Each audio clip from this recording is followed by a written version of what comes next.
And good evening, one and all, and welcome back to the Blue Rose Respite. You were lost, and now you are found, and you're all most welcome here. Thank you so much for joining me tonight, guys, as we once again delve into, well, not so much delve, more leap forward into the future with Valhalla. I'm so glad you could join me on one more of my Soothing Sunday streams. I hope all of you have been having a wonderful, wonderful weekend. I've actually managed to get some sleep this weekend, which has been quite nice for a bit of a change of pace. But I hope all of you pour yourself a drink, settle in, and enjoy the rest of this story with me. Got a very lovely whiskey this evening.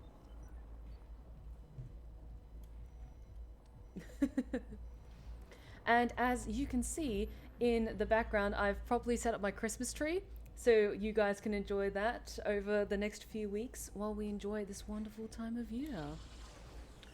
And let us see who is in the chat this evening. We've got Deadpool, Zeetheranok, David, and Baronessa. How's it going, guys? So glad you could make it tonight.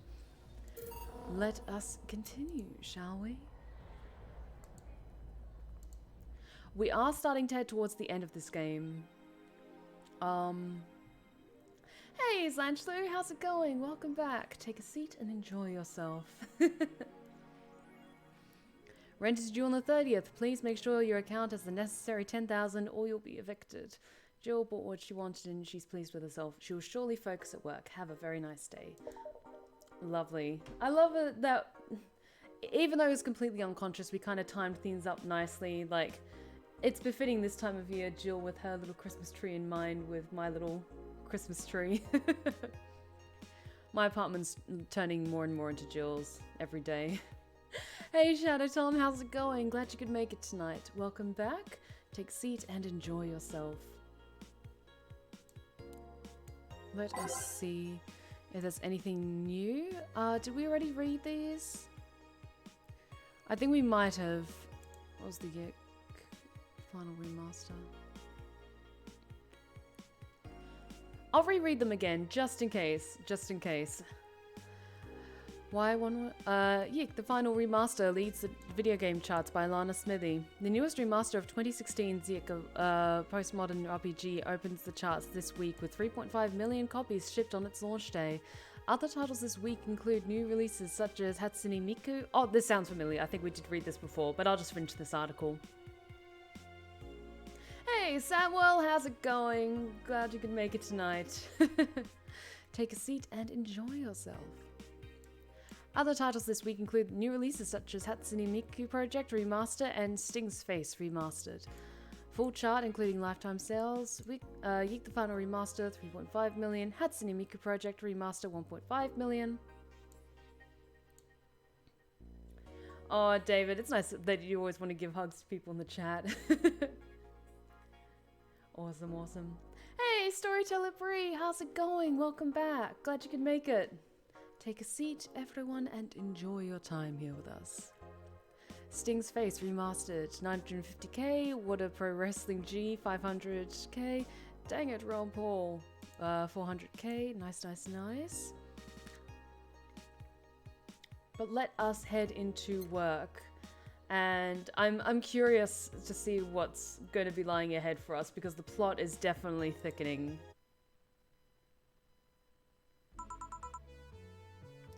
Good evening. Ah, Jill, I'm out to get firecrackers. Firecrackers? It's New Year's, right? We need some. Wouldn't firecrackers scare off the Yeah, good idea. Good. Go ahead. I'll be back in a bit.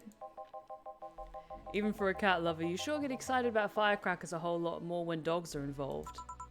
I know how hypocritical it sounds, and I don't care. Ah, Jamie's here. Hey, Jamie! Greetings, that was brief. Anyway, let's start.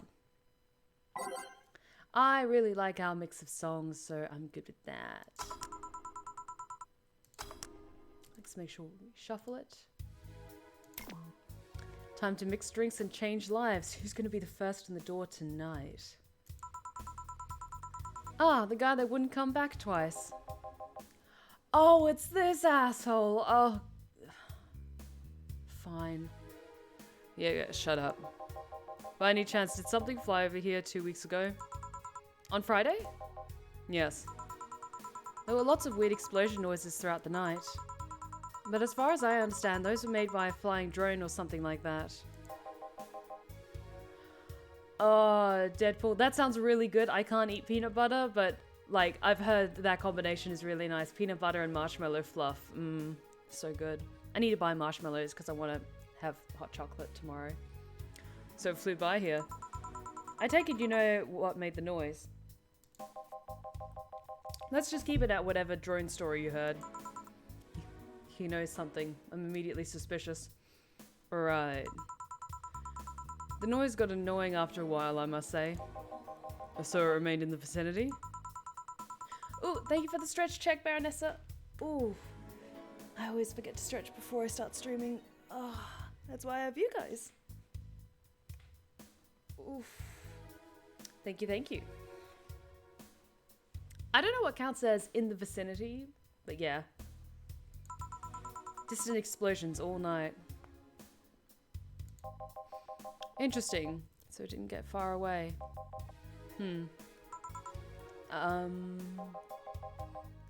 No, gave me a Mars Blast. Mars Blast for the guy that wouldn't come back. Twice. At least he straight up says what he wants and isn't like super cryptic.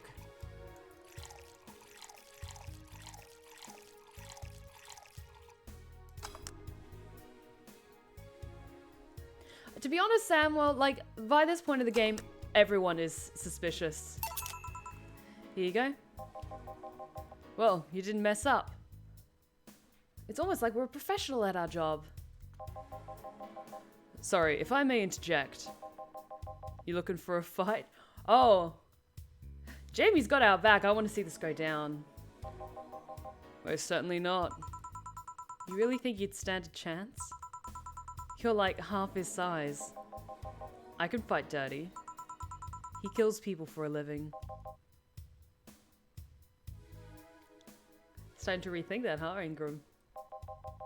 I could fight dirty. You little shit. Jill, please. You make me sound like a savage. It would be like me saying that you get people drunk for a living. It's not wrong, but there are better ways of saying stuff like that. Yeah, Jill, you could have been maybe a little bit gentler with that. You're right, sorry. Like I said, I'm not looking for a fight. I just noticed you seem to like strong drinks. What about it?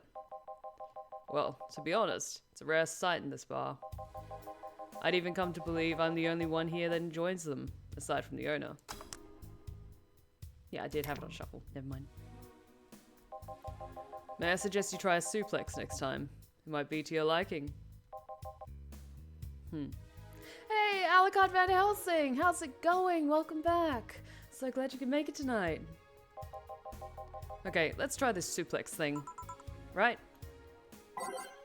Let's give Ingram a suplex. Wow, that sounded weird. Hey, Talon! How's it going? Welcome back, my dear friend. Take a seat and enjoy yourself. All on the rocks. And next. Here. Good stuff.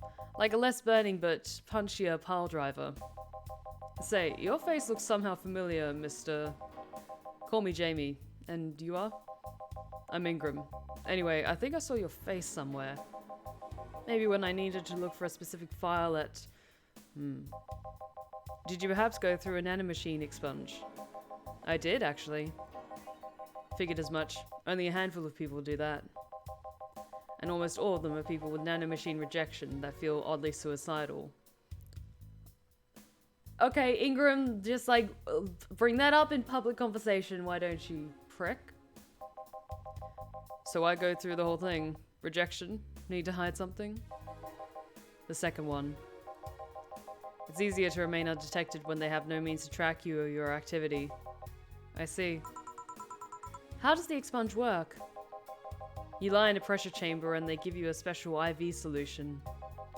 It causes nanomachine rejection while giving you the antibodies needed to prevent them from getting back in. Oh, that process sounds uncomfortable. For 5 hours, you're trapped in a bed while a horrible pressure builds up in your body and nanomachines are forced out. Oh, that sounds deeply unpleasant. No. I get too claustrophobic. I couldn't do that. They're like little needles over your body. You feel them in your eyes, in your gums, in your toes, everywhere. And after all that, they need to implant you with a mechanism that constantly releases the same antibodies. Ouch. What are you having, Jamie? This is a gut punch. Yeah, should have figured. Hey, give me one of those. Sure. Wow, Ingram's like pounding through the drinks tonight. Like, okay. And yeah, let's give him a gut punch for real.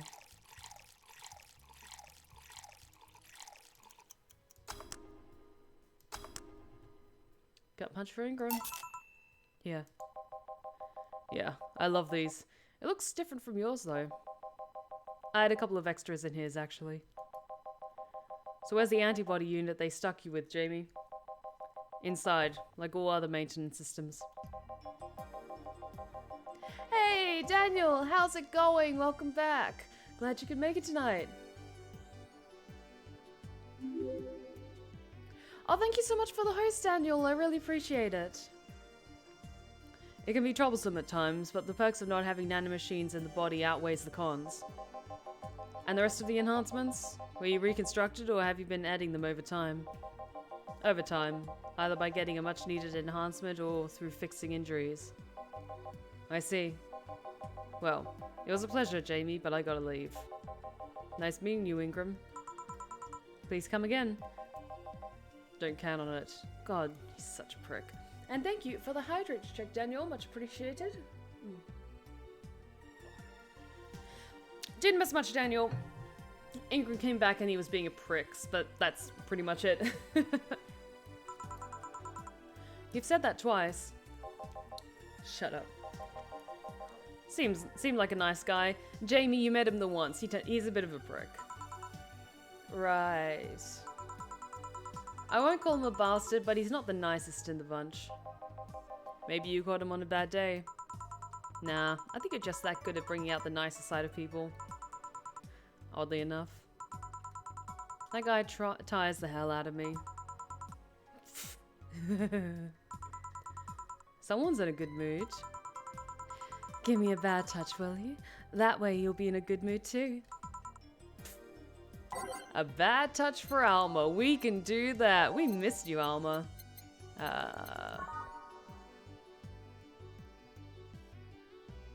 Oh, thank you for the stretch check, Deadpool. Much appreciated.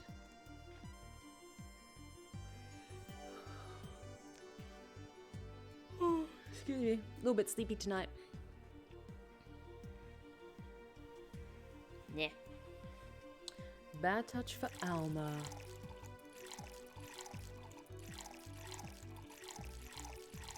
All on the rocks and mixed. She might be a little bit drunk. She's in an interesting mood. I'm curious to see what this is. Here. Jill, you have such a petty sense of humor. Guilty as charged. So, what put you in a good mood? Oh yeah, that. Fallout Kid, thank you so much for the host. I really appreciate it. Today, my sister was supposed to be in court with all the custody proceedings. Of course, not only does she show up later than her husband and drunk at that, but also dressed like she got fucked in the back of a parking lot. Oh, Alma, like, she does not get along well with her sister, so, I can understand her joy, but, oh, that's rough. Showing up in court like that, oh, gods. And to top it off, she forgot to even bring her kids. Luckily, my parents brought them to court. The judge assigned the kids to my parents for the time being. So she really messed it up, huh? When they came back to the house, and Diana started throwing a temper tantrum. She said it was lucky her husband didn't get the kids because the angst would make her jump onto the highway. So Eva comes and says, Then make sure it kills you because we aren't dealing with you as a cripple. Oh! Oh my god! I'm sorry, her family is fucking vicious! Ooh! Ooh! Like, don't hold back! I'm doing good. I'm doing good for that kid. I've started taking my time off that I've scheduled. So I've slept really well the past few nights. I've just been catching up on sleep and decorating my apartment, so it's all Christmassy. Like, see the tree. That yes, I have my Christmas tree on top of my my bar trolley, and I love it. I shouldn't reinforce that behavior, but I don't know. Maybe it was the timing, but I've been laughing for an hour now. You hold quite the animosity for Diana, don't you? She and I used to be the closest friends when I was 7 or 8. We played all the time. We even slept in the same bed for a while. And then she turned into a teen. We stopped playing. She had other things she wanted to do. I could forgive all that. I mean, the age difference and all. But there is something in particular I still can't forgive. It was the day she invited her friends to the house, and I went to ask her something. As I was leaving, one of her friends asked if I was her sister. And she said she had no little sisters. Oh, that's cold. That's mean. Like, teenage girls, as a former teenage girl, teenage girls can be absolute fucking nightmares, but that's just mean and cold. Like, there's no excuse for that. Ouch. I think that was the moment that finally broke the pedestal I held her on. I admired her as much as a kid could admire someone, you know? Oh, Deadpool! Thank you so much for gifting the community sub to David! I really, really appreciate it, Deadpool. It really means a lot that you want to help support my amazing community. Thank you so, so much. Little by little, that admiration wore off until we finally reached that breaking point. I felt betrayed. And you haven't been able to forgive her after 40 years? Hey. It's not that I still hold a grudge against her, but rather... the Diana who said all those things so many years ago is the same Diana that I know today. How so? She hasn't matured one bit. She's still as selfish, childish, and immature as she was back then. When you see her, you don't see an adult. You see an overgrown, horny teen. Okay, that is something that is a massive problem, though. Because going through the hard knocks of life does steal your resolve and matures you. It helps you to grow as a person. Definitely you can kind of see that with a lot of people who were in cliques or like little groups in high school. They then try to have that same mentality into like college or university, what have you. And they try to cling on to that former glory as much as they possibly can. So maybe she was kind of like that, like a former super popular girl in high school in her teens, who then, you know, once you get into the world of being adults, you realize you are a very, very small fish in a massive ocean. So aside from destroying any admiration I held for her, she's made sure not to fix that impression. Huh. But enough about me. How are you? Everything's fine, aside from this note. A note? Remember how I told you I lashed out at my dead ex's sister? Yeah? I got this note from her. Let's see. Wow, she must really feel bad about the whole thing. As do I. So, what's the problem then? The same fear that drove me away from her in the first place. Right. Give a Brantini, will you? There's a little story I want to tell you. Right. We can do that.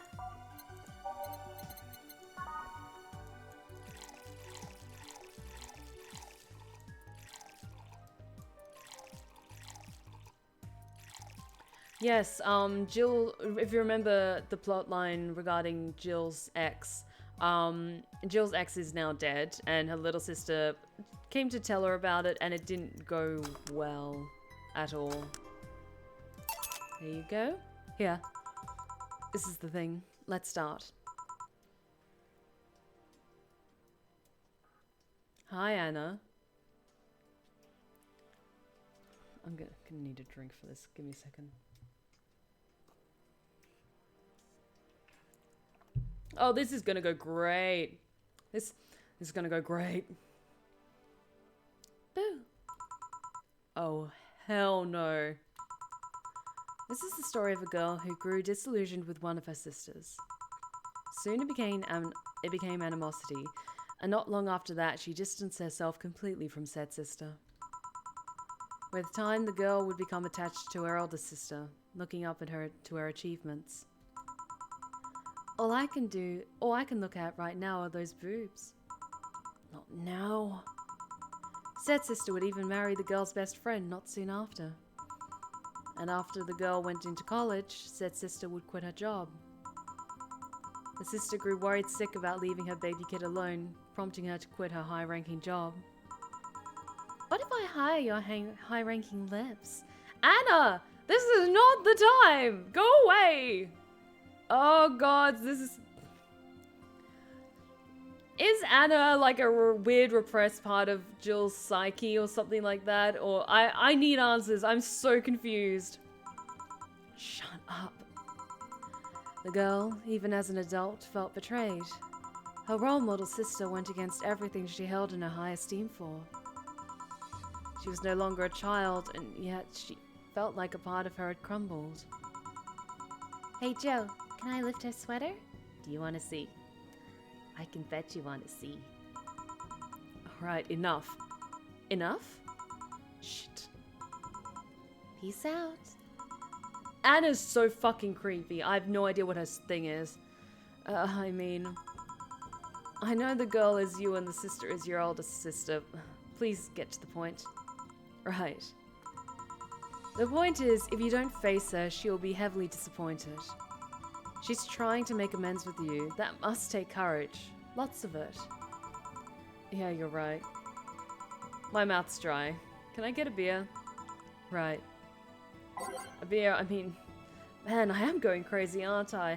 I am so confused about what the shtick is with Anna.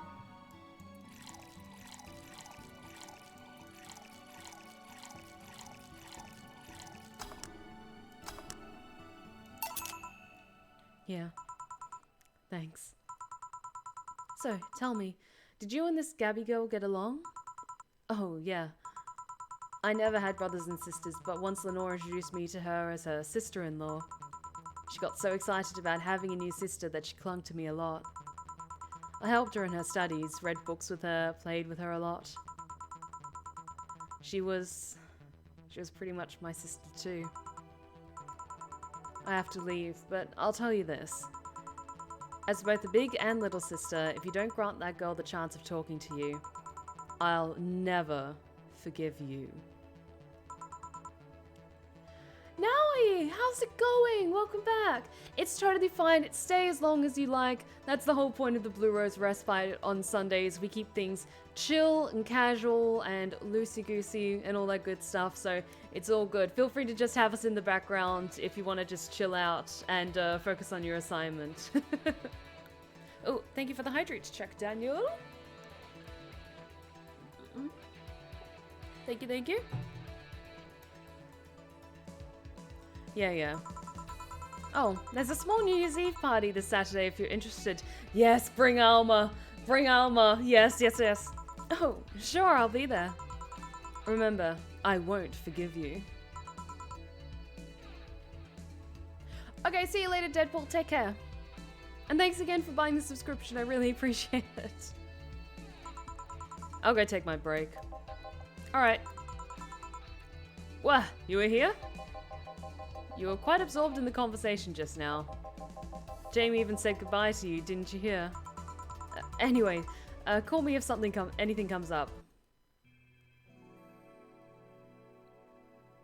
I'm so concerned about what the thing is with Anna.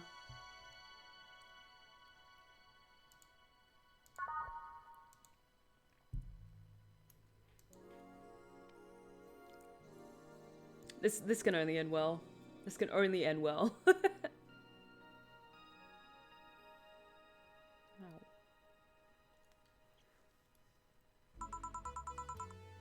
It's less chilly today.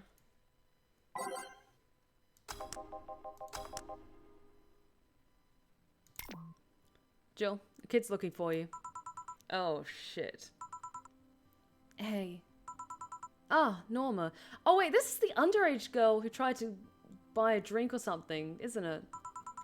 Phew.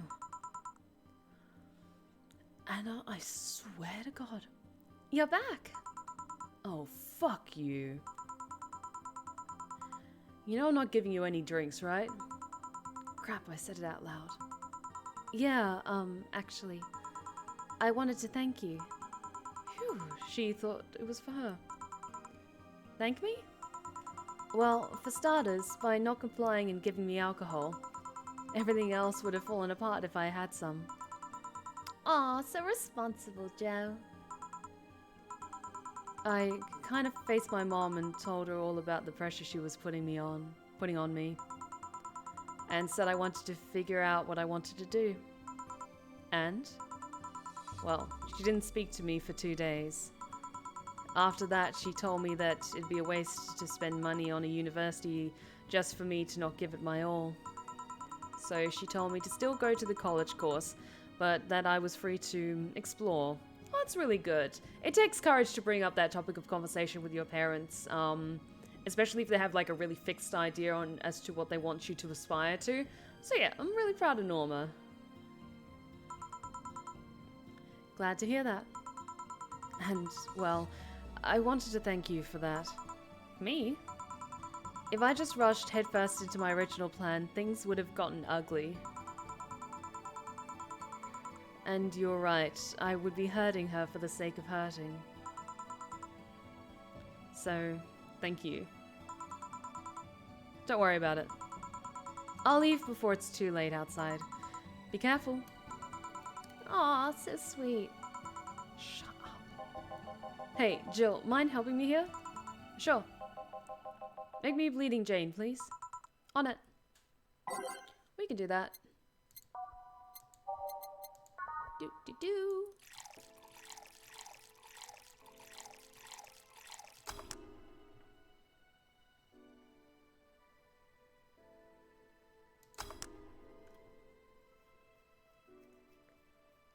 Oh, Skorak, it's all good. It's all good. I was just putting Patreon on pause for the month of December, so it means I won't be doing my live narration this month.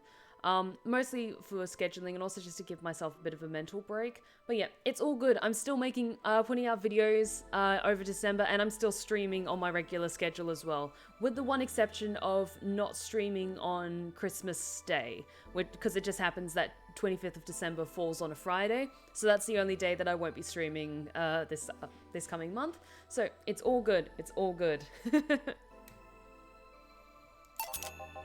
Thanks. Hey, Joe. Do you hate me? Hate is a harsh word. It's not against you directly, but rather the fact that only I can see you. Like I told you, if they wanted, they could see me. And why can't I? You're the main character. Don't know. What are you? A cute girl. Right. You okay, Jill? Making a lot of faces there. Yeah, just remembering stuff. Protagonist powers activate. Could you give me a hand here and serve a beer, please? Sure. Yep, we can do that. Oops.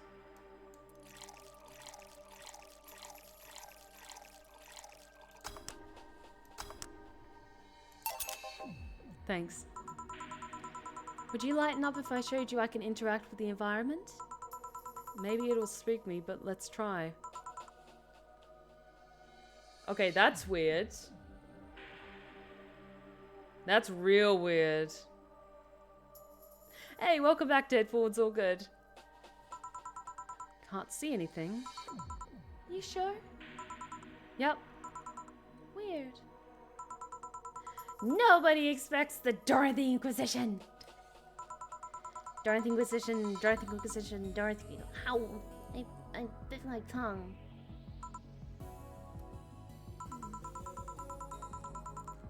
Can't believe I'm using the spare tongue so early in the night. Honey! Oh, hey Dorothy. I'm making a quick stop for a drink. Can I get a fluffy dream? Sure. I like Dorothy. She's cute. And yes, I was just like, yes, Monty Python reference.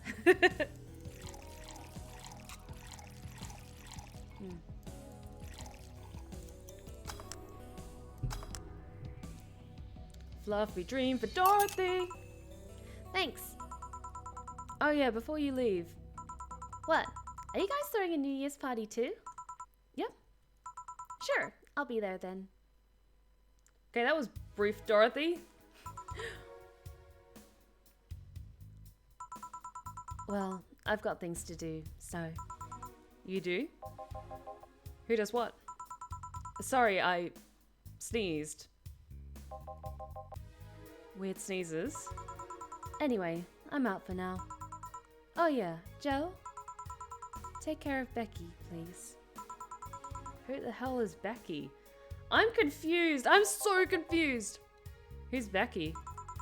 Who's what? You said... I said nothing. Okay, fuck that noise. Fireworks are sold out everywhere.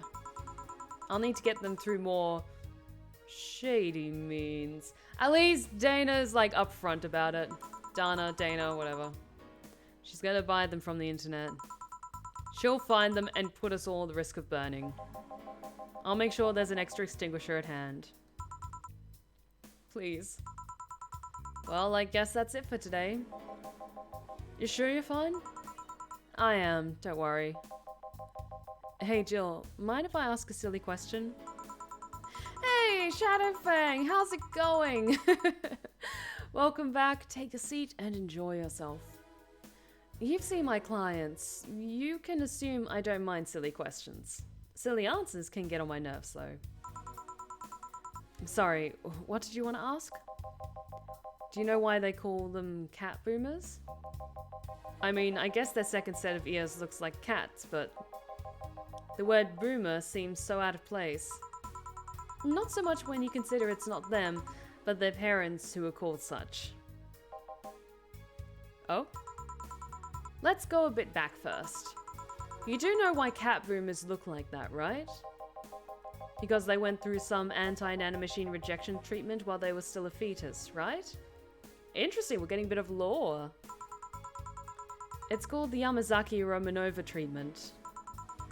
Or was it the Romaneko-Yamada treatment? The Roma... Let's call it the catification procedure. Oh no! That is sounding like when weebs get, like, genius, like, bioengineering weebs get a budget. Oh god. I'm getting some Necropara flashbacks, like, no.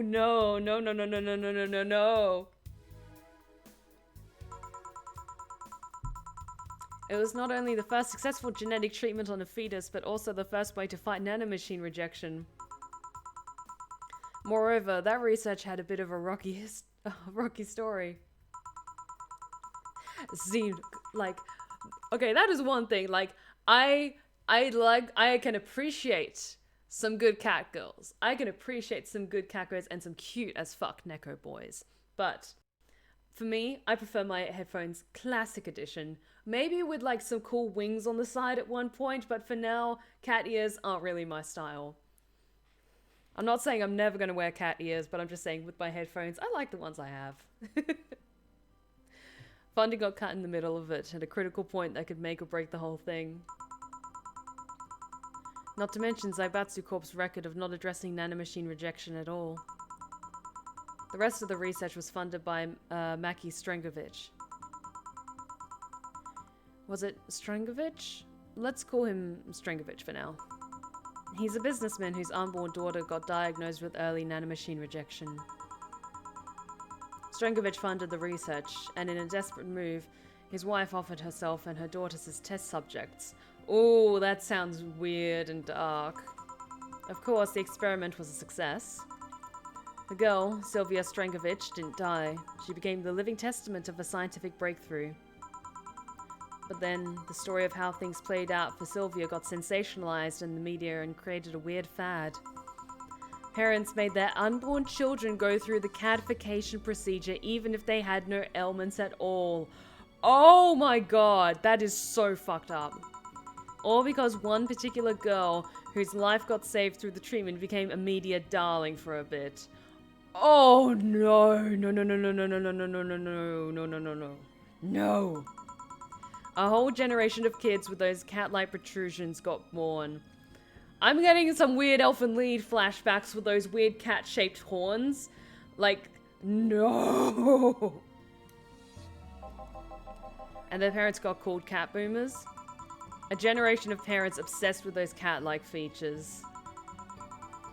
The fad quickly passed, but the term remained in use. Eventually, cat boomer just started being used for people with the protrusions instead of their parents. You keep calling them protrusions. Why is that? Because that's what they are. Huh? You didn't think those things on their heads were ears, right? But they're so fluffy! Sure, they can be moved because they're somehow connected to the facial and ear muscles. Thus, they can move like a cat's and react to their mood. But in the end, they're just appendages with no real function. Huh. It still surprises me a bit, though, that the biggest mutation they get after the treatment is just that. Those ears are a small miracle on their own. People have been born with no eyes for less intrusive procedures. You really thought they were functional ears, huh? Let's say I learned quite a bit today, thank you. Don't worry, I feel like I should apologize for talking so much instead. And keep in mind, I'm fucking up the terms. I don't want you saying someone got protrusions because of cadification procedure. I'll keep it in mind. Wait. What? Yeah, the guy's name was Stengovich. Huh? I just remembered Sylvia Stengovich was about my age, and when I was a teen there was some TV specials featuring her. And I just remembered that I had the biggest crush on her. Now that I think about it, that crush had me very confused back then. And did you need to shout just now? Sorry. In any case, I'm out for the day. Alright, careful out there. Oh, we did good, guys.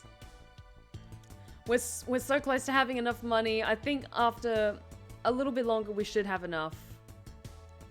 Good, good, good. Rent is due on the 30th. Please make sure your account has the necessary 10,000 or you'll be evicted. Okay, we've already got what Jill wanted, so we don't need to buy anything. We should be good with one more day of work. That should be enough to tide us over. Hopefully. Hopefully.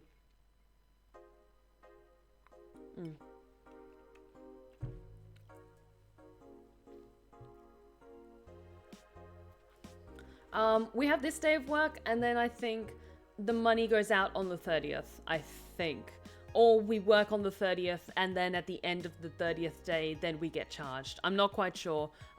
We will see how things go. Ooh. Surviving in Glitch City. Any tips for a new friend in this wonderful land? Oh boy. Self-deprecating thread? Don't trust in white nights and don't go after 5 PM unless you want to get mugged or murdered. Bring a portable chair everywhere. You'll have to line up for flour, lol. Get used to eat what you find. Shortages are getting out of hand. I've been eating rice with butter for months now, but I guess it could be worse. Don't jinx it, please. I have enough as it is. So coming here was a mistake. Why should you come here anyway? Visiting family, but now I want to take them out. Do it while you can. Yeah, airlines are leaving the city, lol. Soon we won't even be able to escape. Can I even get some weed in this crap hole somewhere? Yeah, I just PM'd you a good deal. I will say, rice with butter is pretty good.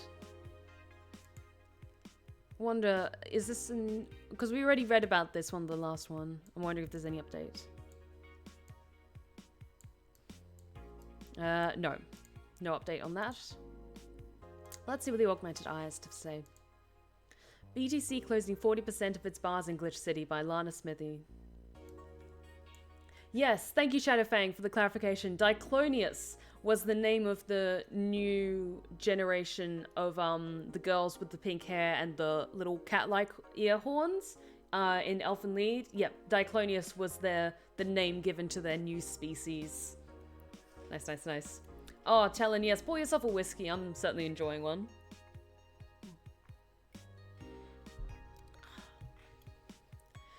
The British Trademark Council is facing some economic troubles in Glitch City, and it looks like they're on their way out. Blaming rising inflation rates and a weak currency, the BTC has given the order to disband almost half of its recreational businesses in the city. We can't keep doing business like this. Glitch City has a negative impact on our earnings, and we can't continue in the red. A PR representative told the Augmented Eye. Prime Minister Quincy, on the other hand, thinks the BTC is just too greedy. They make a lot of money already, and now they're crying because they can't have more? Give me a break. Wearing socks with sandals in public is now a crime.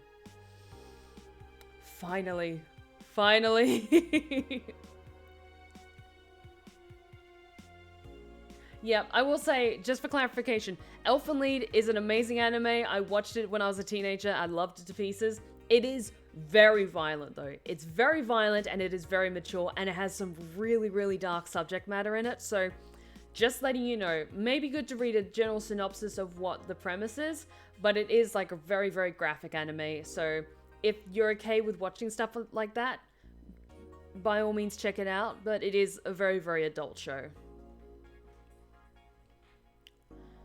Wearing socks with sandals in public is now a crime by Lana Smithy. I like to say we have the freedom to wear whatever we like in the streets of Glitch City, so long as we adhere to decency rules. However, that's about to change.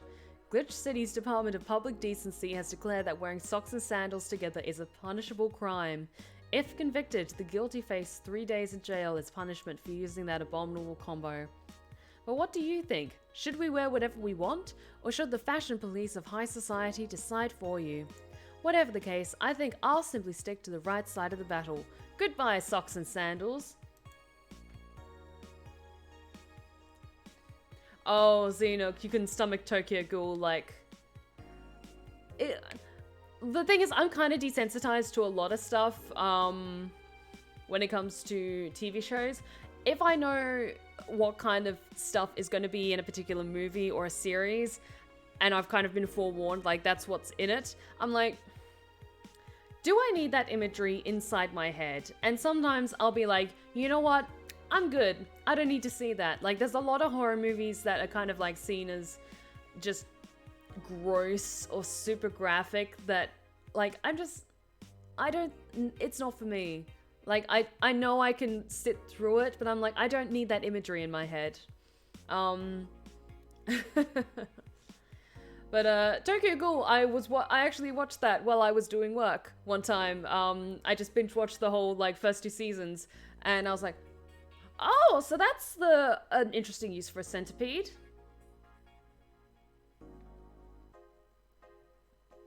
Noted. But yes. Let us focus. Birth rates decrease as the youth prefers Lilum Company by Lana Smithy. At the beginning of the century, the idea that people would rather be with robots instead of other humans was treated as a joke.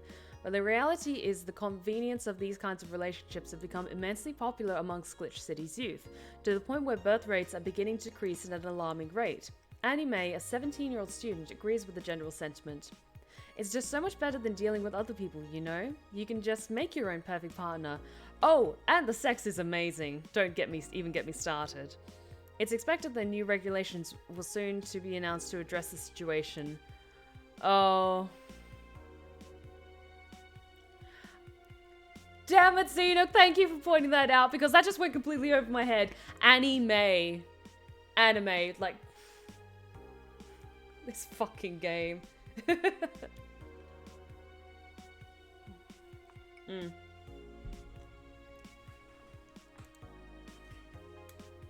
Yep. Let us save.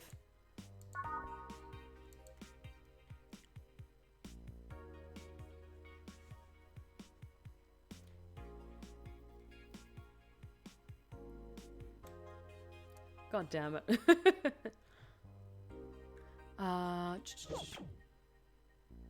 Yep, let's keep saving up money.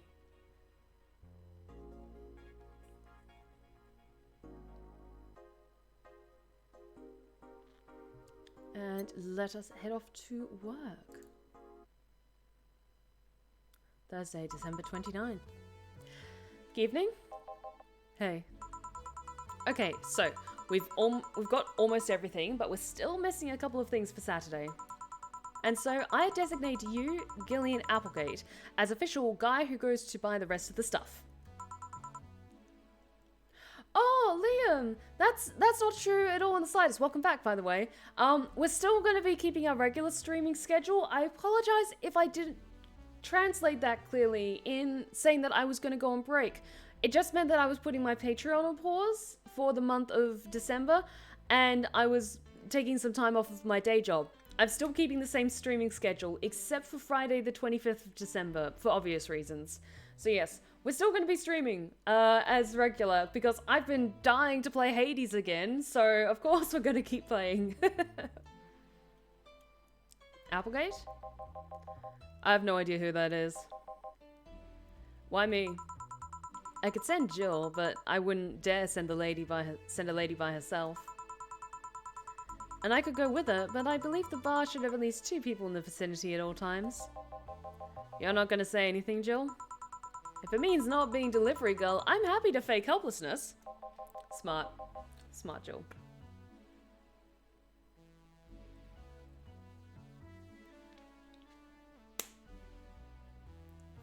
Hey, it's all good, Liam. It's all good. I just wanted to clarify that in case anyone else in the chat was confused by my little announcement about taking vacation time in December.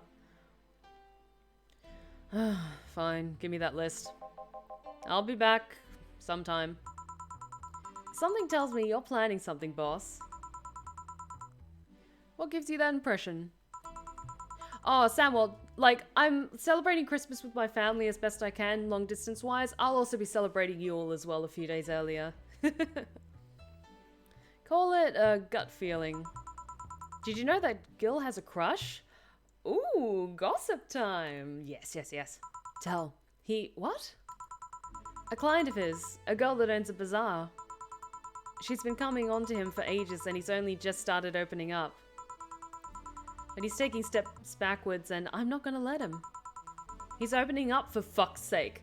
Thank you, Dana. You're amazing. Best boss. And so the errands will take him to the bazaar, I take it. That's right. Dana, you're so smart. Huh.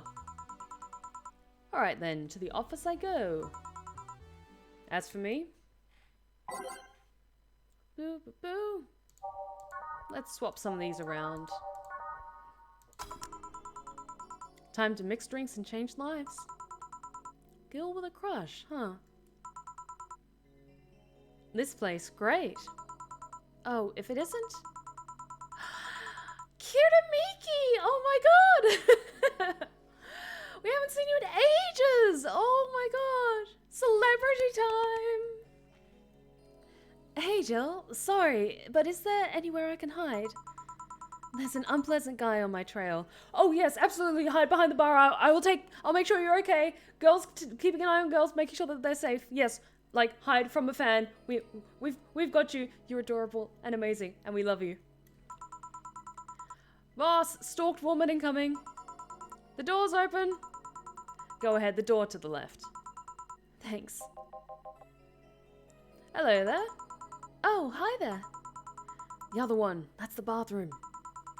Wait, what's the dog doing in the bathroom? Oh, it's you! Ugh! I'm sorry, I can't hold back my disgust. No, fuck you, Donovan.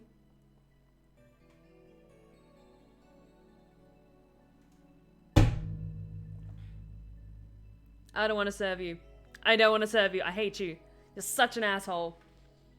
Now, where did she... Oh, the hellhole. Perfect. Hey kid, I'll have the usual. Right. Huh, you remember me after 2 weeks. Donovan has big beer because he's like that.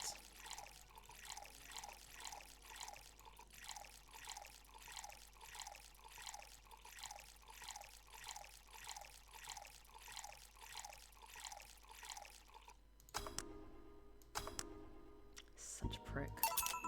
Here. This seems right. The paper's been a mess lately. You think that with all that's happening, they'd stay and do more reports. But they're all asking for vacations and I can't afford to be understaffed. Yes, I agree, Hayden. He makes J. Jonah Jameson look like a saint. Like, this guy is such an asshole. I hate him. I hate him so much. So I had to come up with some sort of reward for whoever produces the most reports. I see no difference in my feed, though. I want pictures of anime waifus! I want them on my desk, Peter Parker! God damn it.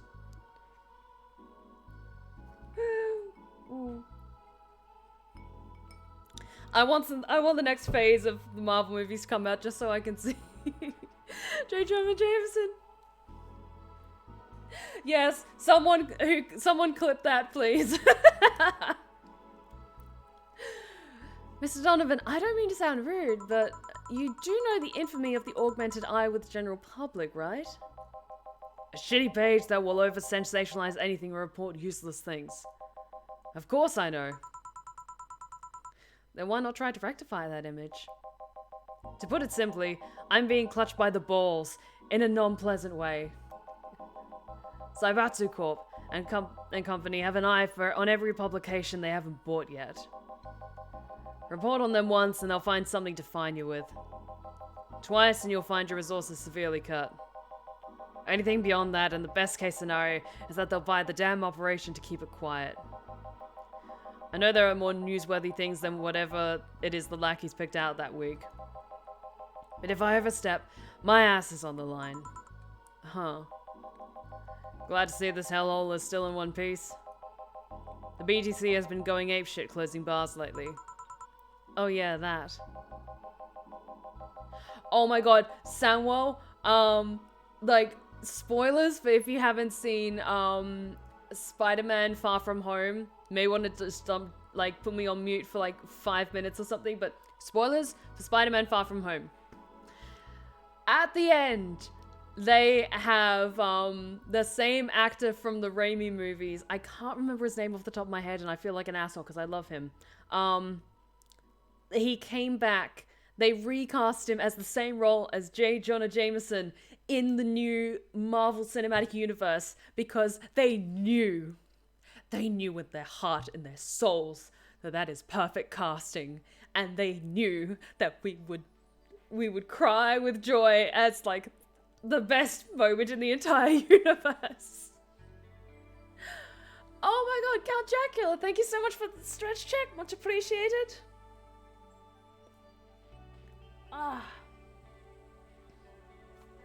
Also, how's it going, Jack? Glad to see you, glad to see you. Oh, I'm so glad you're able to swing by tonight. Take a seat, enjoy yourself. I'm sure the chat will make you feel more than welcome. But this is my soothing Sunday stream, so we just sit back, relax, unwind together, and listen to me narrate and voice act to the best of my abilities. Thank you, Deadpool. J.K. Simmons. Thank you. J.K. Simmons. I knew it was like 2 initials at the start of his name, but I couldn't bring it to mind at the moment. But yes, J.K. Simmons, perfection as J. Jonah Jameson. This, however, Mr. Donovan, is a fucking asshole, and we hate him. We hate him so much. Yesterday, they closed one that served as a key part of a drug trafficking ring. And last week, they closed 3 small bars that served as illegal chicken restaurants. Huh. Not to mention, there are like 100 people who have BTC certificates but never use them. Instead, they keep those credentials around to stop police from raiding their homes or warehouses. I don't know about you, but it's obvious to me that some restructuring will begin at the BTC after the whole thing. Man, shit ran deeper than I thought. And no news outlet talks about that? Alright, kid. Let's try Moonblast now. Come again? Hey, even I have to break the routine from time to time. Yeah, I was taking a double take as well. Like, Donovan almost only orders beer. Okay, a Moonblast though. Surprisingly, not as much alcohol as what he usually gets. It's 6. 1 powder delta, 1 flang grenade, 2 Cometrine, all on the rocks, and blend it. Zeetheranok, what did the chickens do? They know what they did.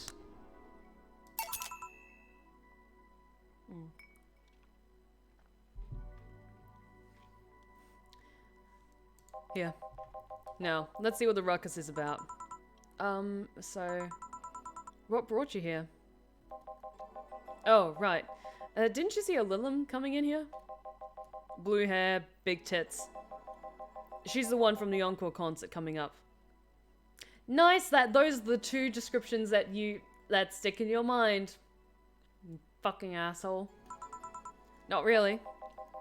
Did she jump to the roof then? Why were you looking for her? Did you want an interview? Not really. Just hitting on her.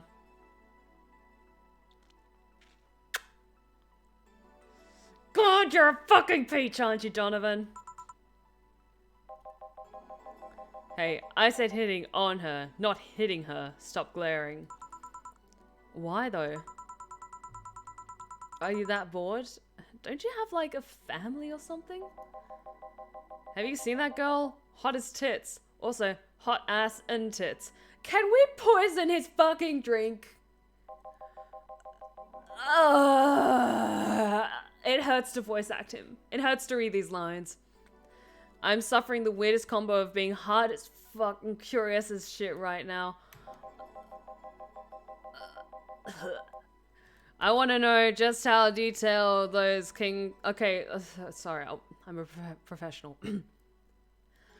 I want to know just how detailed those ring class Shia models are personally. And so you followed her. I've yet to meet a woman that can resist the charms of Donovan D. Dawson. Oh yeah, you're like walking bug repellent, dude, just... No, you're the guy at the anime convention who thinks Axe body spray equals a shower. It fucking isn't. Also, for all of you in the chat who may have thought that this is an acceptable thing at conventions, I respectfully ask, if you can afford to buy models of your anime waifu or husbando, please spend 5 minutes taking a shower before you come to the convention. Please. For the rest of us, please.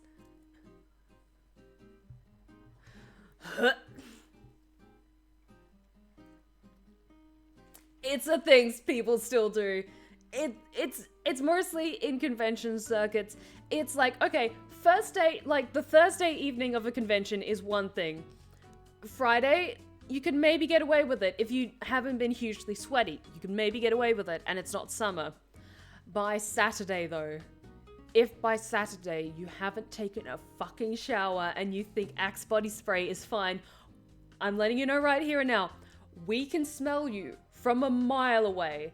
And when you ask to get a photo and a hug with us, we try and be nice and polite and we will say, yes, fine, take a photo with us because we don't want you to feel uncomfortable. But please, just for your fellow man, take a shower. Like, I don't know, maybe I'm just trying to talk about this now so I don't have to like voice act any more of Donovan's fucking lines.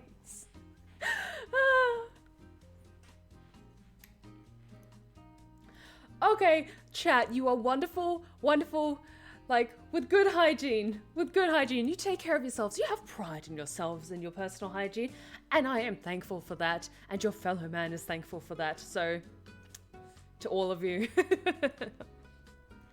I'm yet to meet a woman that can resist the charms of Donovan D. Dawson.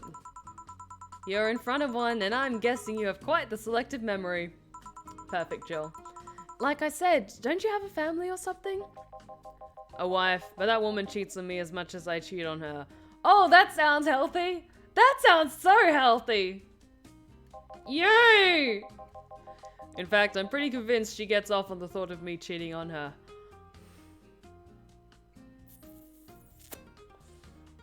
I'm so angry.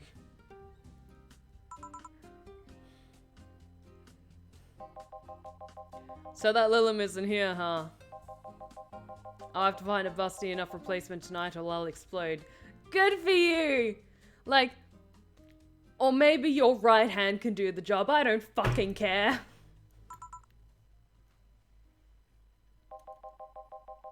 Hey, after you're done glaring, please serve me a pile driver. Okay, at least you said please. Right. Let's just give him a pile driver. Literally.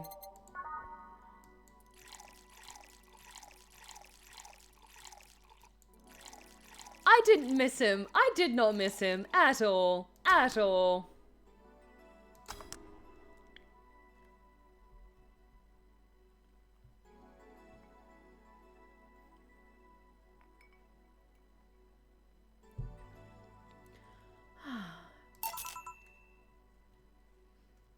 Here.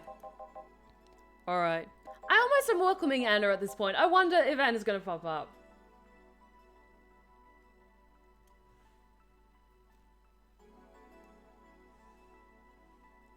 Well, seeing as she's not here, I have no reason to stay.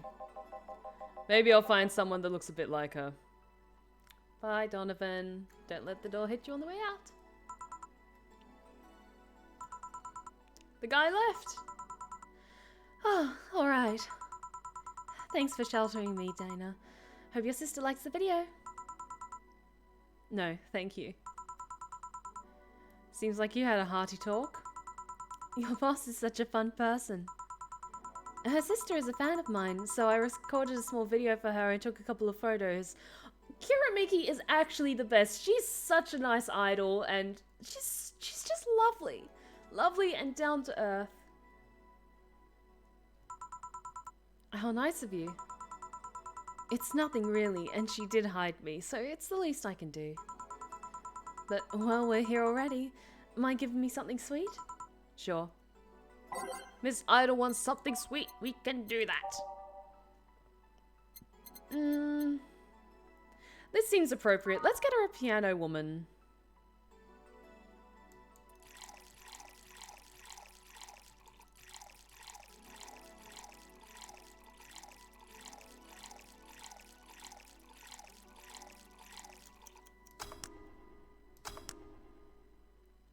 Oh, it's something sweet and something expensive. Don't worry, guys. Oh, Alucard, that's so sweet. She reminds me of you. Oh, thank you. Here. Thanks. So, do you know why Donovan was following you?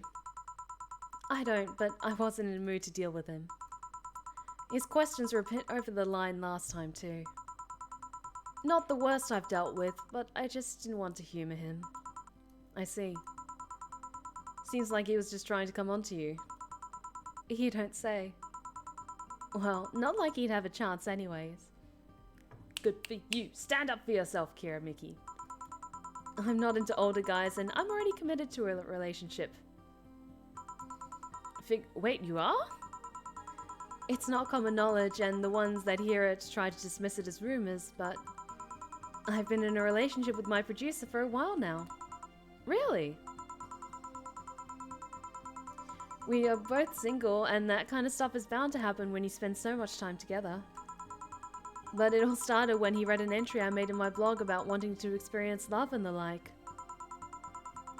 He offered to help with that after he read it, and I thought, sure, why not?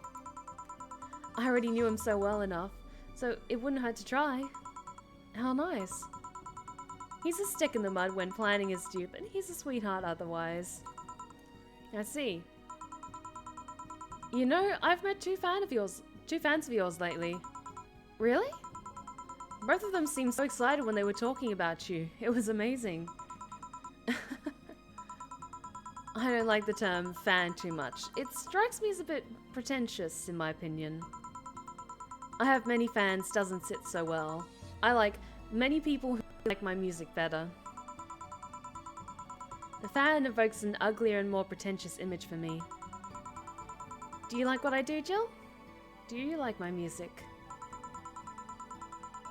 And to be honest, I haven't had much exposure to your work, but a few times I have heard are really good. A few things I have heard are really good. And not gonna lie, having talked to you, I feel like I would support you even if I didn't like it. Jill is so good! Like, even straight up saying, hey, your music may not be for me, but you're still an amazing person, so I'm gonna still support what you do. So nice to hear. Hey, this will sound familiar, but do you have anything like tea? Let me see. Do we? I think we do. Do we? Yes, we do. We have Mulan tea. Something tea-like. If I remember correctly, something a bit of a girly is fine too. No, we have this. Perfect. Perfect. Here. Perfect. Hey, you're a King class cheer, right? Ooh, speaking of which, thank you for the hydrate check, Daniel.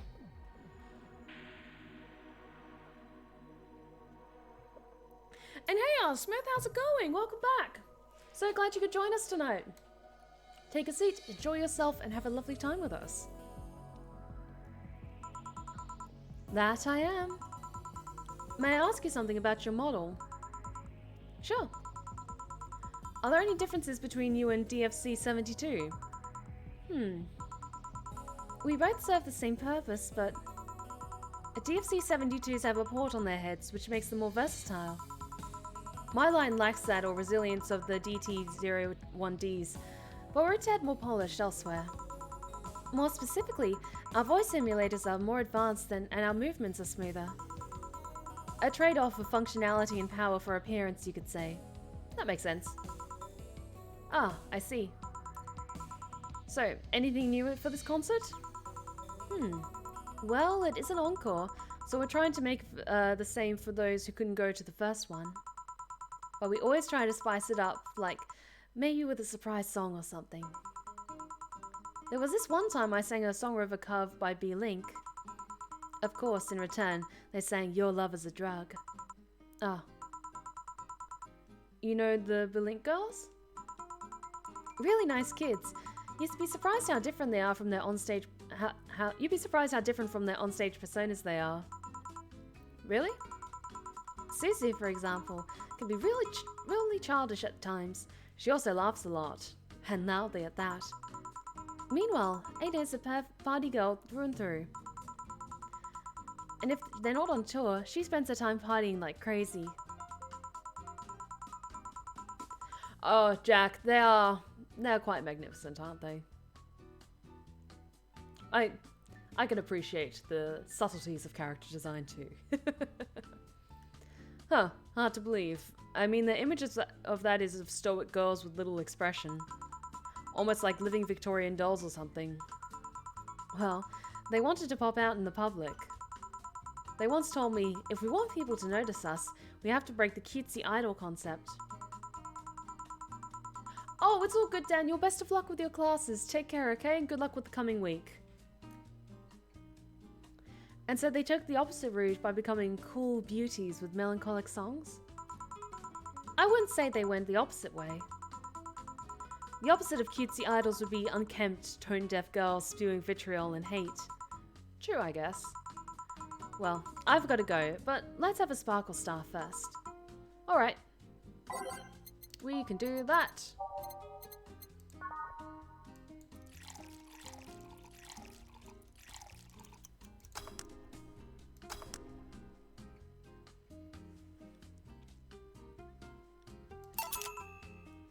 Here. Sparkling. Well, it's always a pleasure, Jill. Please come again. Will do. Yay! I love Kirimiki. She's so sweet. Ooh, a handsome bartender. Nice to meet you. Boss, Gil's back. I'll take my break. Alright. We're on break. Oh, we're on break.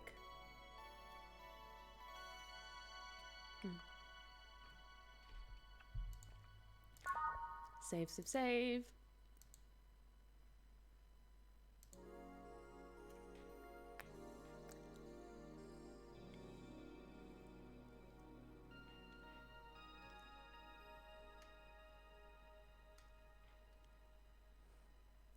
Oh, Hayden, that would have been awesome if we could invite her to the party, but I think she's a bit maybe too famous for our little humdrum party. Note to self, buy oil for that door. Let's switch some stuff up. Alright then. Gil, you're in my spot. Please. Oh, sorry. Also, you're cleaning one of Boss's chicken buckets. Did Boss ask you to do that? If I told you she did, would you believe me? Without a doubt? Let's go with that then. Right. I'm sorry, I love Stella so much.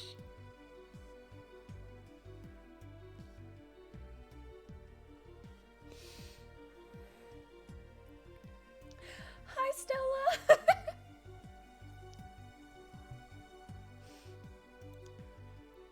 I want to scratch your ear so badly. Greetings. Ah, Stella, what can I get you? I'll go with the Bleeding Jane today. Bleeding Jane for Stella, we can do that.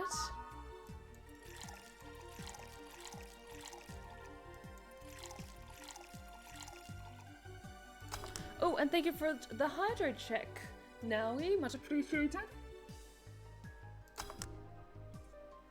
Thank you, thank you.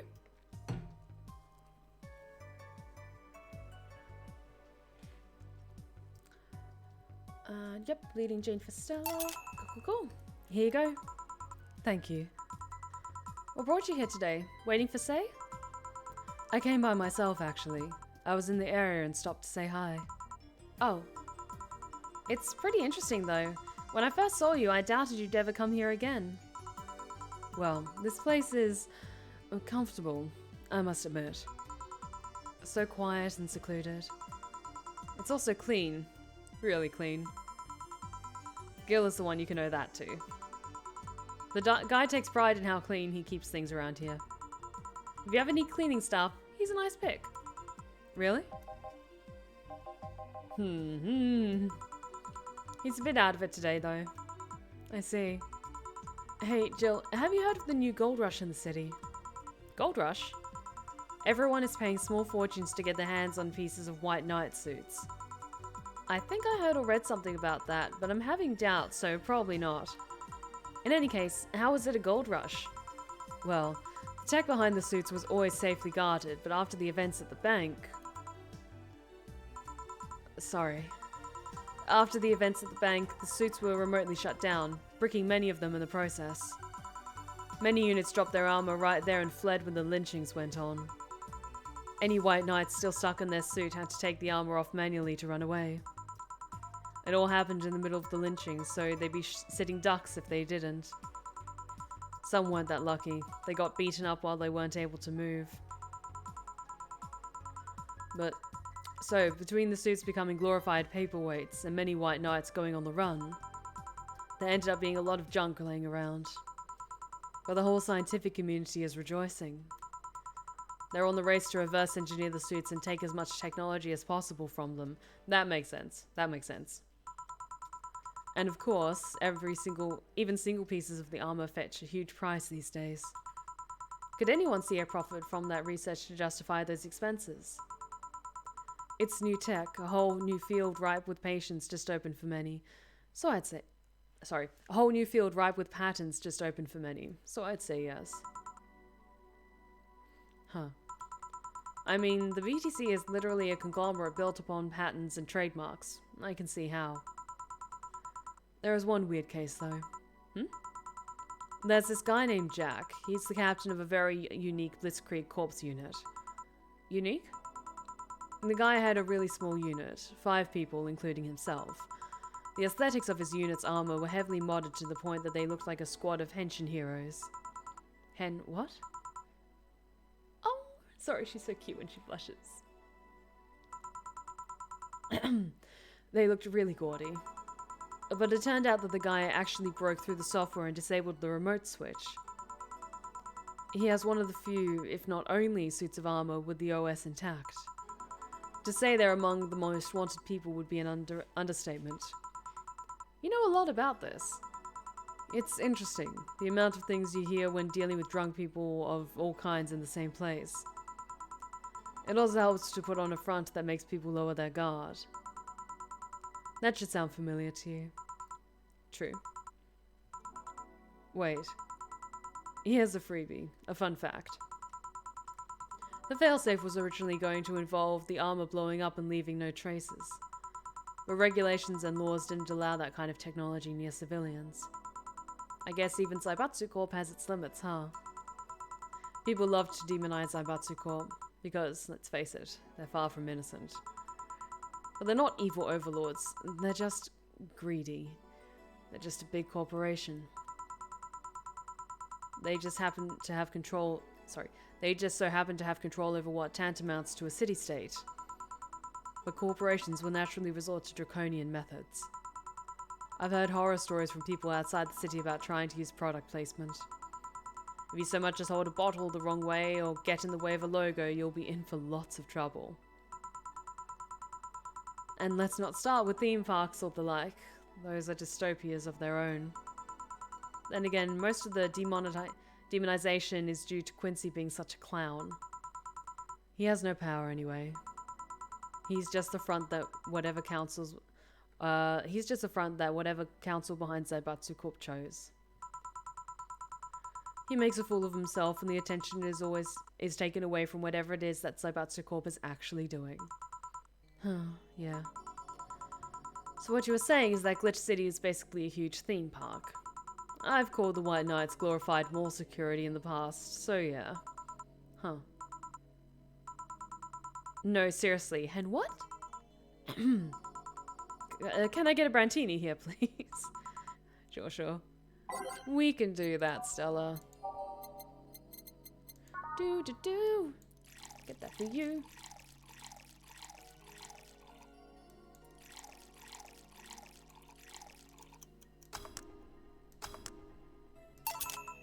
Yeah. Thanks. So I take it you're in a good mood today. Does it show? A bit? Yeah, well, I managed to nab a couple of tickets for the Kirimiki Encore concert. Oh, sorry, I love her when she's happy and her ears go up. She's so cute.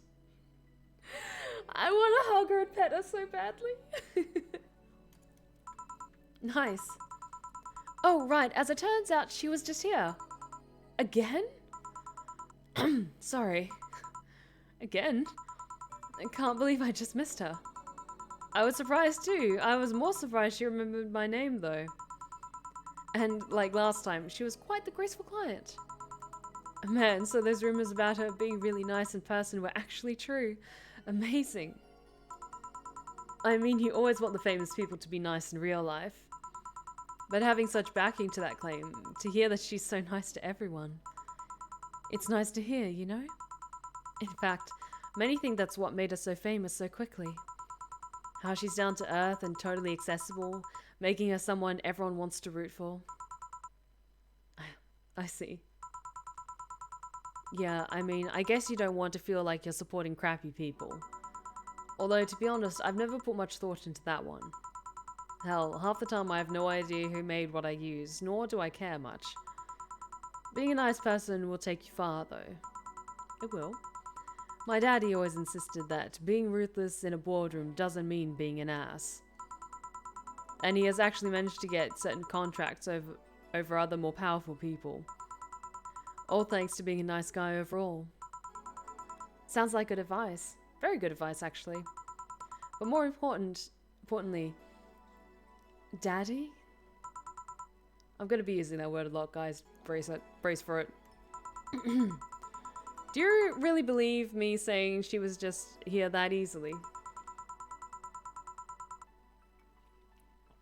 You're not the kind to lie about stuff like that, so sure. Thanks, I guess. That said, can you go to the concert so easily? What about security and the like? My dad always has a unit keeping an eye on me from a distance. And you'd be surprised at how easily I can disguise myself with just a different hairdo and a cap. I see. I wonder if I could get in the disabled line with Say and her wounds. Although she'll probably nag me about how she doesn't need it and we shouldn't abuse that. Hey, can you get me a classic drink? Sure. Let's get a classic one. What's her? Let's get her Bleeding Jane. She's nice, she's elegant and poised, so let's get her that one.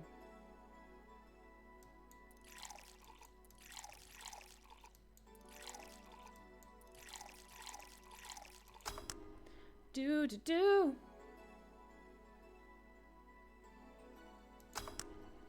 I think she did just have a bleeding Jane, but I'm looking at the other options and I'm like, no, it's not really her style. Like, she just wanted a classic drink. This is a classic drink. So let's get her another bleeding Jane. Here. Thank you. Do you have many servants around the house, Stella? I do, but they've been with us for so long, they're pretty much family. My dad has always said that if you earn someone's trust, they'll gleefully work for you, and everyone wins. We even had a young gardener that left to study engineering, and he actually came back. He still comes by every weekend to tend the plants. Man, that sounds nice. Let me know if you're ever in the need of a job. I might find you something. Thanks for the offer. Wait. I just realized something's off with the whole tech gold rush story. What would it be? Wouldn't all that tech be patented anyway? I get trying to crack it in the first place, but that would be true if the tech was patented in the first place. It isn't? Zaibatsu have been so paranoid about making the White Knights untouchable that they never patented anything. That's a fuck up. That's a major fuck up on their part. A patent would be in a database that someone could hack and retrieve valuable info from. Not to mention they've been using tech from other companies without any authorization. And no patent registry in their right mind would approve of a global shutdown signal. Let alone how it immobilized anyone still inside one of the suits. So the ones that were upholding the law did so using suits that were all by all means illegal. The irony runs deep, wouldn't you say? Why do it though? When you have so much money, you start thinking you can screw around with the rules. Screw all the rules, they have money. All that power makes you think you're above every law there is. And the city is what happens when those with money start making the rules. I'm curious though, have you ever covered up any fuck-ups by using money? I think we've all done things we're not proud of at some point in our lives. Well, Jill, I gotta go. Always a pleasure. No, Stella, come back. Please come again. Ah, Alma. Yay, Alma's back. No, hello? You're pretty insistent on that one, aren't you? It's basic courtesy, something I will fight to uphold. First the greeting stop, then saying please and thanks stop, and before you know, boom, total anarchy. You're exaggerating. I'm not. In fact, I'll go through that door again, and I expect you to properly greet me this time. Fine. Hello, Jill. Once upon a midnight dreary, while I pondered weak and weary over many a quaint and curious volume of forgotten lore. While I nodded, nearly nappy, suddenly there came a tapping, as of someone gently rapping at my chamber door. "'Tis some visitor," I muttered, tapping at my chamber door. "Only this and nothing more." You overdid it. You totally overdid it. Quoth the bartender, "I did not." So, you like poetry? I had a phase. Can I get you something? Let's start with a big cobalt velvet. Sure. Oh, we could absolutely do that. Oh, this is a boozy drink.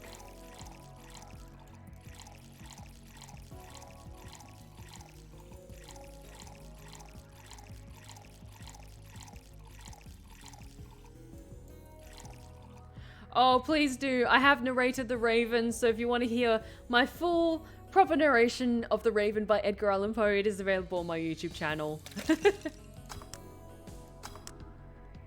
A big cobalt velvet. Here. Thanks.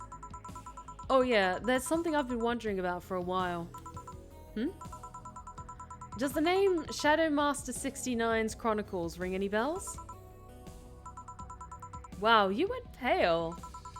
No, the name doesn't ring any bells. May 22nd. Today my daily card readings told me that I'd meet great change, thanks to an old man. My biology teacher told me I'd been picked for an inter-school contest with my latest essay. I just knew a scientific theory on the idea of auras was as revolutionary as I thought. Soon I'll bring the world into occult science singularity. Later entries don't seem to have gone that well, though. Mentions of being laughed at, being lectured on why the essay was wrong. Jill? I made sure to delete that blog. No evidence should be left. No! Oh my god, Alma, you sneak. You found Jill's old live journal. Oh no!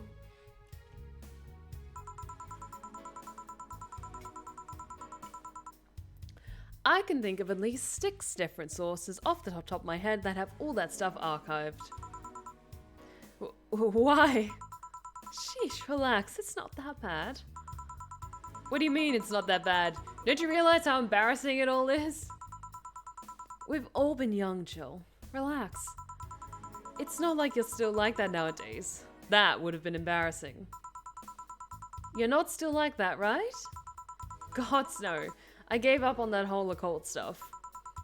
It's just that remembering all that stuff is... I don't know, I like the way you looked.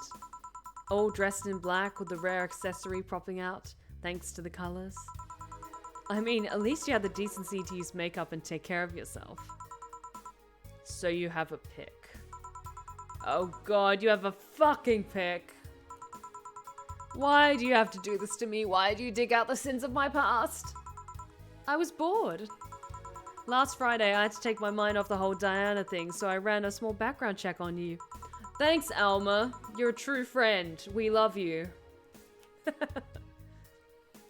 Simple stuff, just checking past internet activity. I swear to God, Alma, if you bring up our browsing history, I will fight you. No. Oh, there's something attractive, though, to slightly bedheaded people in casual clothing. Oh, now, like, yes.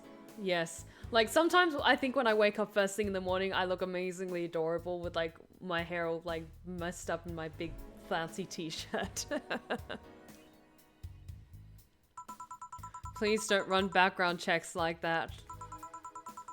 I just used a search engine, you know? I didn't request documents or anything. What led you to the page? You do realize your main mail account everywhere is still the one you used back then, right? What's your point? Like I said, relax. You're obsessed with occultism. I wanted to kiss all the boys. And I kinda almost accomplished that in middle school, which still sort of haunts me today. Never underestimate the lengths old classmates will go to track you down. Especially if they think you're still the girl that kissed them for fun when they're lonely to boot. We all have things we're not too proud of as adults. Now I know how criminals feel when evidence is used against them. I have to ask though, why the 69? Alma. It's because when you're a teenager and you know nothing about sex, you do everything in your power to assert that you know everything about sex. I'm just saying.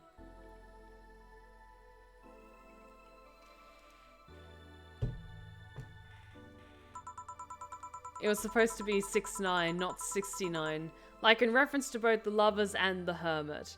Okay, okay, fine, I'm willing to accept that.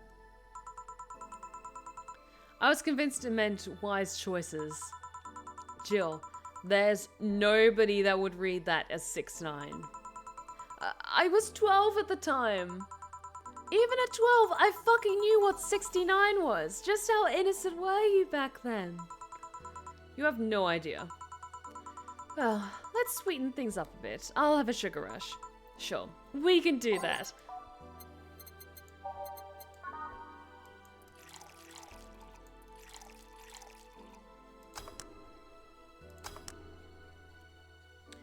S-U-G. Yeah. This is the thing? Say, Alma, speaking of the past, what was your last long-term relationship like? That's sudden. I agree, Alma. Where did this come from? Excuse me. You dug through my past. I've earned the right to dig through yours. Fine, fine. Long-lasting relationships, huh? Romantic ones, I'm guessing? Yep. Well, I've had about 4 boyfriends who I describe as such, that I've introduced to my family and all. The first one was in high school. I broke up with him because he cheated on me. I remember the other girl trying to pick a fight, and me just saying, keep the fucker. The second one was during my freshman year. I broke up with him after he thought it'd be funny to punch me in the arm. He starts with a friendly hit, and before you know it... Anyways. While I do appreciate the anatomy lesson that's going on in the chat, let's try and keep things relatively safe for work, shall we say? Just because I don't want to get my Twitch channel in any trouble. So, behave yourselves, my darlings. Yes, can we please drop that particular topic of conversation that you were engaged in? If you want to talk further on it privately, feel free to, but just not in a public space, okay? I think some people are getting a bit uncomfortable. The other guy I met shortly after I dropped out. He was interested in marriage, but he wanted to get married after only half a year or so of knowing him. Ooh, big red flag. And then there's Richard. Who? I spent almost 4 years with him. We got along pretty well. We had almost some chemistry. I truly loved him. But as time went by, there was a rift that started separating us. He just didn't like my family. He didn't? Moreover, he wasn't a family person. He distanced himself from his own and voiced that he didn't want kids. There was a part of me that wanted to believe, even if just a little bit, that maybe he'd change his mind. But as much as I loved him, that one detail brought a growing gap between us. And at one point, I just had to break up with him. But I'm not here to depress you. Bring me a beer, will you? Sure.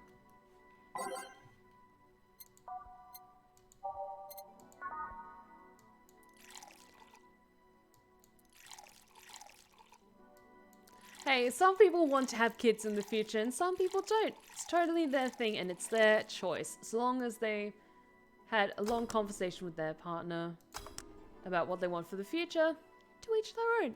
It's all good. Thanks for telling me that, by the way. Don't mention it. Okay, one more question and then we're even. Wow, you really are embarrassed of that blog, huh? Sure, ask away. At what age did you get those implants in your boobs? Okay.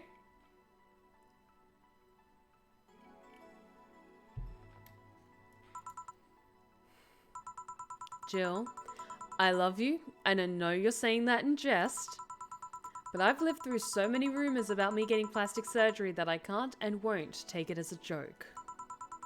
As such, and honoring our friendship, I'll just say this. They're real, and they're spectacular. I love you, Alma. I love you so much. Now ask the real question before I slap you. I'll grant you one, and only one chance to call me by my full name as a compensation, then. I gladly take your offer. It's funny that you mentioned slapping because my real question was, why did you get your hands chopped? Chopped. Well, there's a couple of reasons. The first is that I spend lots of time typing, and these replacements help me avoid carpal tunnel syndrome. Oh. There's other utilities, like how I can interface with many devices. Yeah, by chopped, it's definitely saying that she used to have normal human hands, but she opted to get them made into robotic replacements. By choice. She chose to get her real hands chopped off and get replaced. Which is an interesting thought. I don't know if that would be something I would consider doing. Like, if I didn't have a limb taken in an accident or something like that, getting a cybernetic upgrade, like getting a whole arm taken off, I don't know how I would feel about that. Like, that's interesting. She made a deal with the robot devil. A+ reference, Hayden. Fuck yes. For example, there's a tiny computer embedded in my glasses. If I move my index finger, it acts like a computer's cursor. There's lots more, but there's small things that don't sound that impressive when I say it out loud. How did your family take the operation?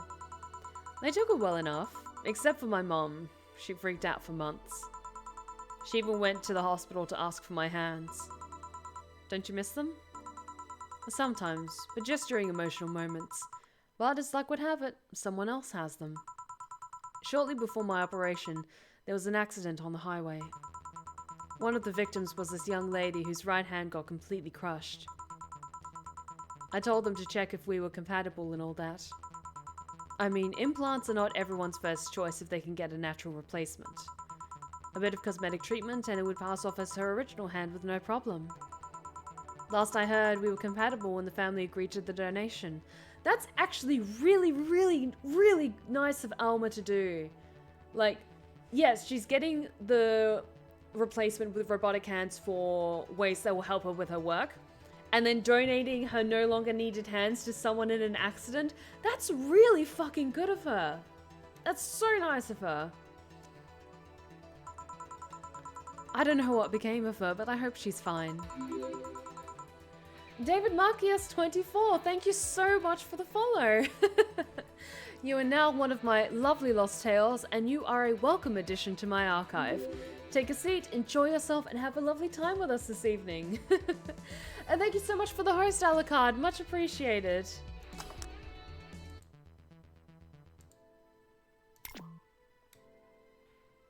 And you didn't tell your mom about that?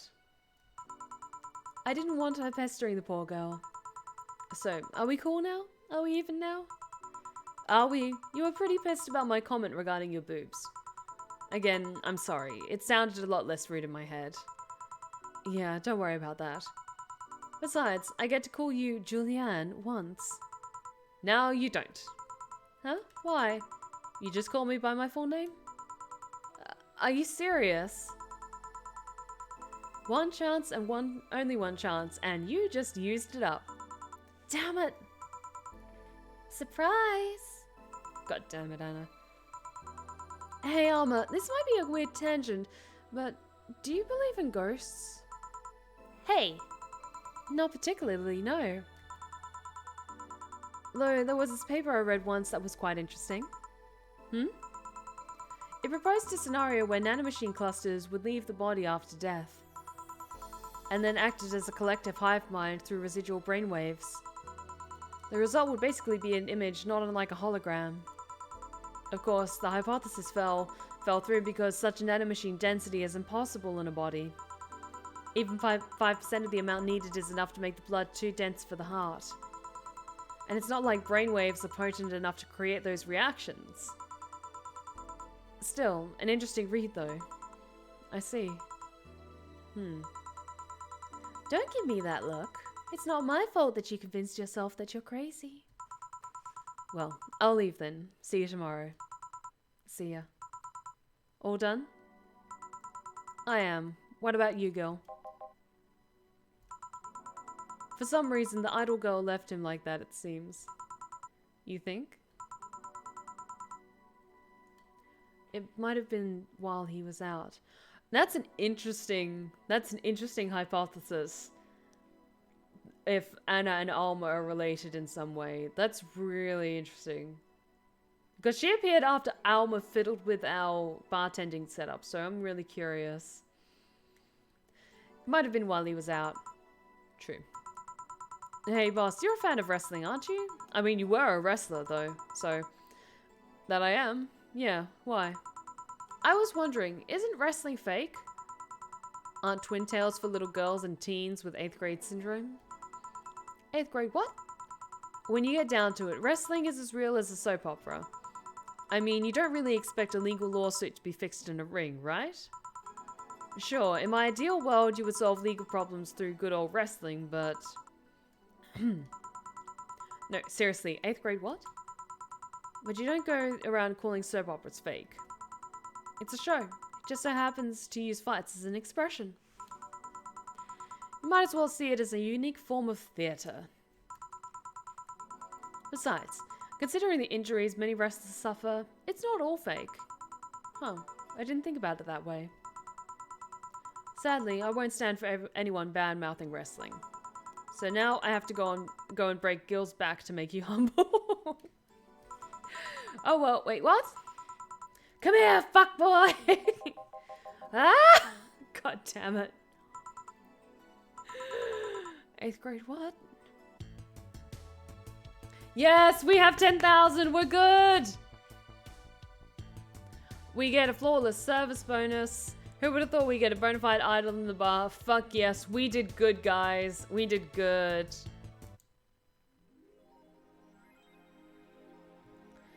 Charge 10,000 for your rent. Have a nice day. Jill will have a roof over her head for another month. This sense of relief will make her focus at work. Nice, nice, nice. Oh, we did good, guys. We were responsible adults.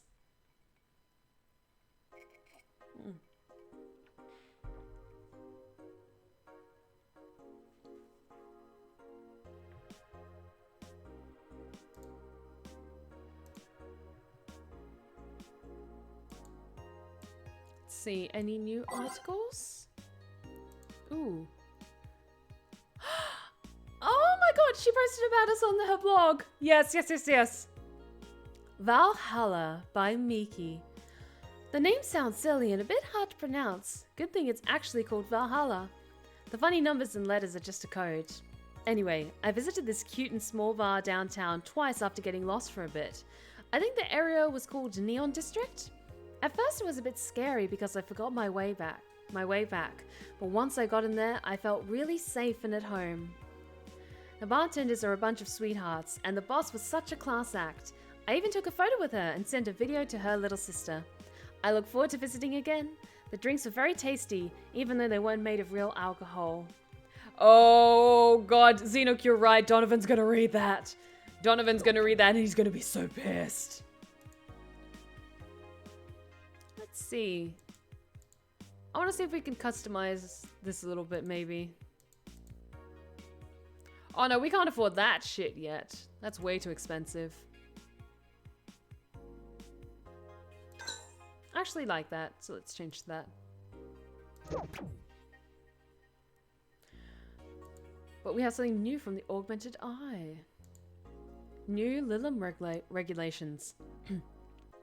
The current regulations preventing Lilim from looking too human have been working well so far, but Glitch City's government is planning to create even more new laws so as to enforce robotic-like features amongst the Lilim in a bid to reduce identity theft. Which makes sense. Glitch City, the first nation to adopt the current standard in artificial intelligence and robotics, was the first to allow robots into normal society, quickly giving them necessary rights so as to sustain a long-term experiment about their role in human evolution. Unfortunately, the first year saw numerous reports of identity theft, resulting in the need for more stringent measures. It is unknown what kind of laws we'll have in the future regarding their existence. Okay, that makes sense in this weird, just kind of dystopian cyberpunk future of this game. Because yeah, if you want to steal someone's identity, especially if like you're a celebrity, having those more robotic features as a mandatory thing in your Lilim or Android, what have you, makes sense. Whether it's like the Beyond Human Detroit like glowing thing at the temple, or maybe something like fissure lines like down the middle of the face, and like where you can see like the plates of the face that can come off for maintenance. Like, having those things in place would then definitely make much more sense. And yeah, I agree, like, Samuel, while it does sound dehumanizing, it's that weird, tricky conversation of whether is it dehumanizing because they're artificially created, but because they have their own will and autonomy, they are technically classified as their own separate entities. But if it's something that's actually constructed as a manufacturing thing, like in a strange way, would it then be considered, like, for us as humans, belly buttons? Like, this is something that we're born with naturally, that we don't have any choice in the matter. Everyone has one. So then if you're created with a template in mind of, like, certain facial plate structure, or, like, the glowing dial on the temple, then is that, like, the equivalent of a human having a belly button? Because I imagine that Lilim or androids don't have belly buttons because they're technically not born.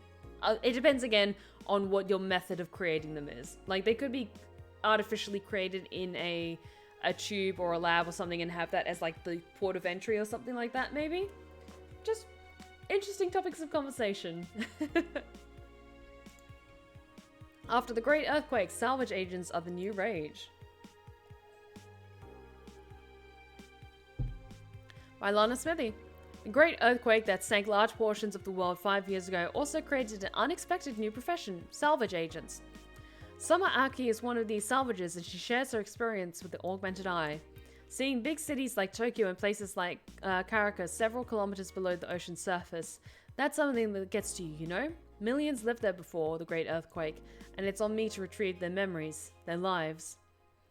Aki is now working to retrieve items from a research facility in the Tanegashima Island in Japan.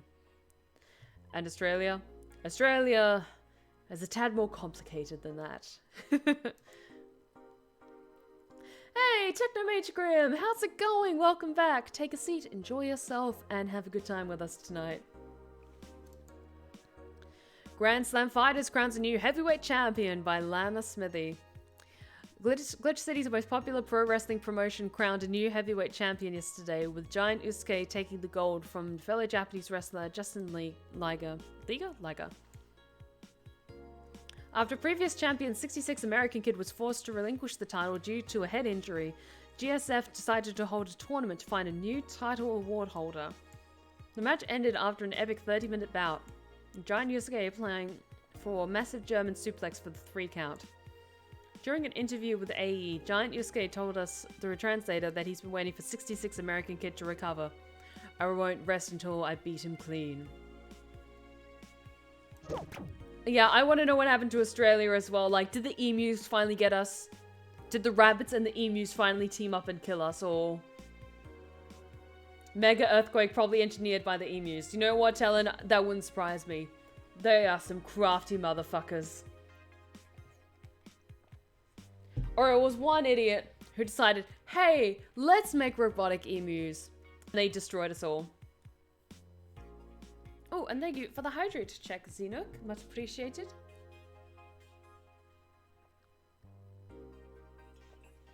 Thank you, thank you. But before we head into the next day, I'm actually going to quickly excuse myself and use the restroom, and you guys can refill your glasses. And I think we'll just do one more day at work, and then I'll call it a night, if that's okay with you guys. But yes, I'll be back in just a few seconds, so feel free to refill your glasses while I excuse myself for just 1 second. So see you in just a moment.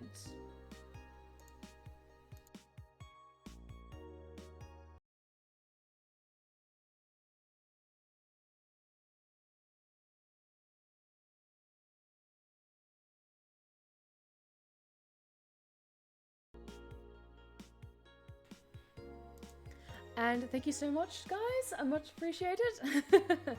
And thank you so much for the gifted sub, Technomage Grim. For gifting it to Samuel. You're absolutely amazing. Thank you so much, dude. I really appreciate it. Thank you so much for your continued support.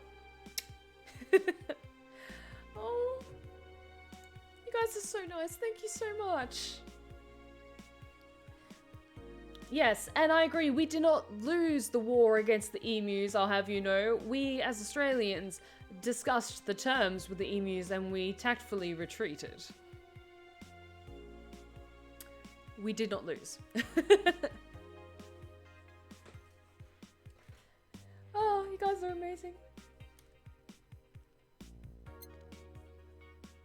I wonder, are there any last things that we can buy? Oh, that's way too expensive. We can't afford that. Nah, it's too expensive. Now, let's just hold on to the money we have, just in case we have an unneeded expense in the future. We have the roof over our heads for another month. Hooray! But let us head into the office. The office? To the bar. My brain's all over the place tonight. I'm tired. Good evening. Mm-hmm. Gil, are you humming Shine Spark? Hey Jill. Are you okay? Are you in love, maybe? Nothing of the sort. I'm fine. Right. No, seriously, did you fuck? Men only get so happy after they're fucked. Hey, almost drunk. How's it going? Welcome to the Blue Rose Respite. Take a seat, enjoy yourself. I'm sure the chat will make you feel more than welcome. That's not... Oh my god, you totally fucked. Was it Alma? Did you have 7 minutes in heaven with her? I want to know who's Gil's crushing on. No, I didn't. In any case, congratulations. I haven't seen you this happy since, well, never. Also, yes, Samuel, your rose is now purple as you've been a subscriber now for 9 months now. So yes, you have ascended to the purple rose badge.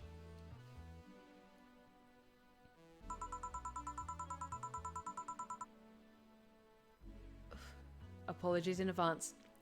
Today's escapades will bring us to a familiar place and... Shit. Gil, I'm out. I'm gonna...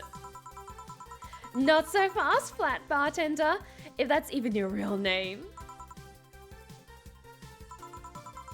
Last time, my viewership had a weird peak while I was passed out. So I'm here to find out what made people so interested.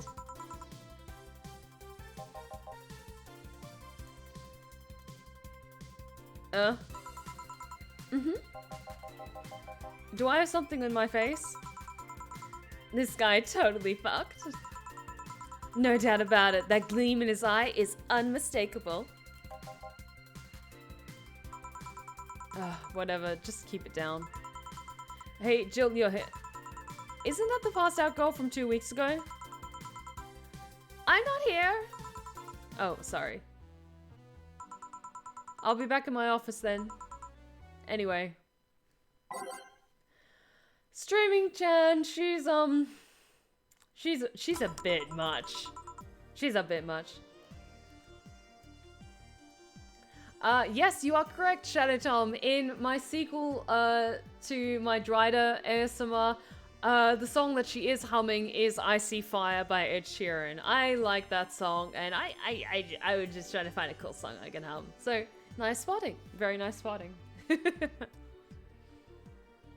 Time to mix drinks and change lives. Oh, these two. I like these two.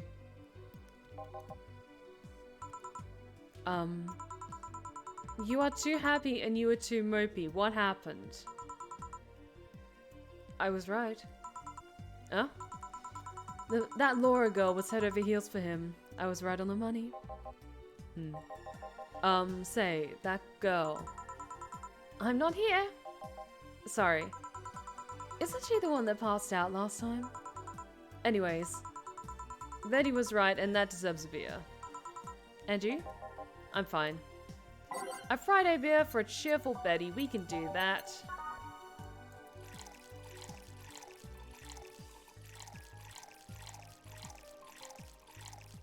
All mixed.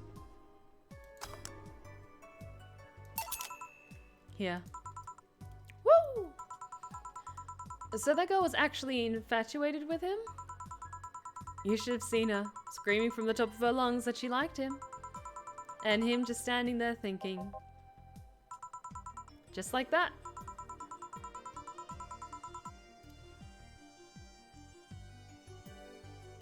Hang on.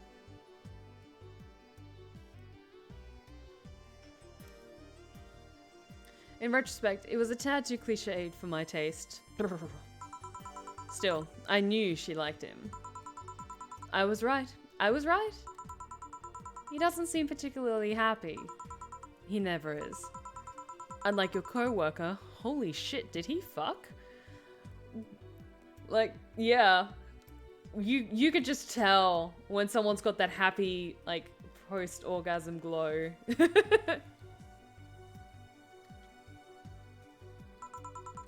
You're making it too obvious, girl. How? That beaming face is unmistakable. The face of a guy that got some and enjoyed every moment. Back to Deal, though. Like I said, he seems lost in thought. Victories like these are few and far between. Let me enjoy myself. Oh, yes. For those of you who are curious, at first, it was totally not at all intended that my new Dryder ASMR video would come out on the last weekend of No Nut November. I hope all of you enjoyed that. You're welcome. You're welcome.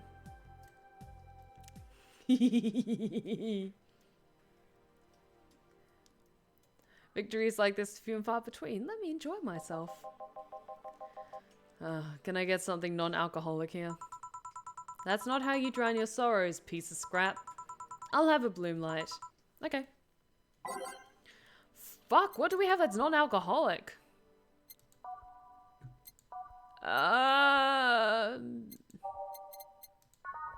I'll look through the list and find something.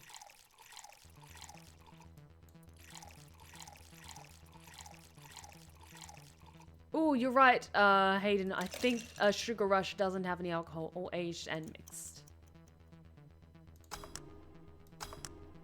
Yep, that's one bloom light. Slot 2.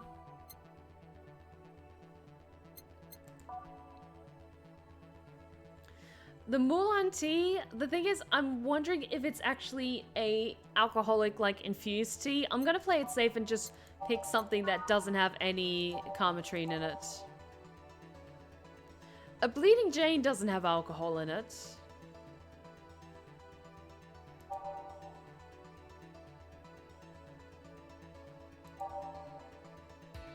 Or a Blue Fairy.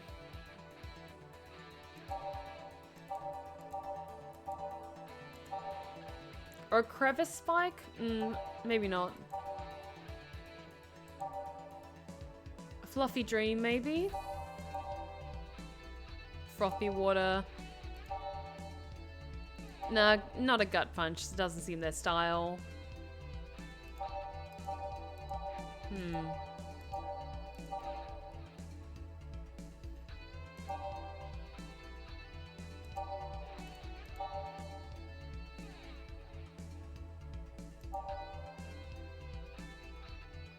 Let's get them a Sunshine Cloud, because that has optional carmetrine, and that's not super sweet, I think.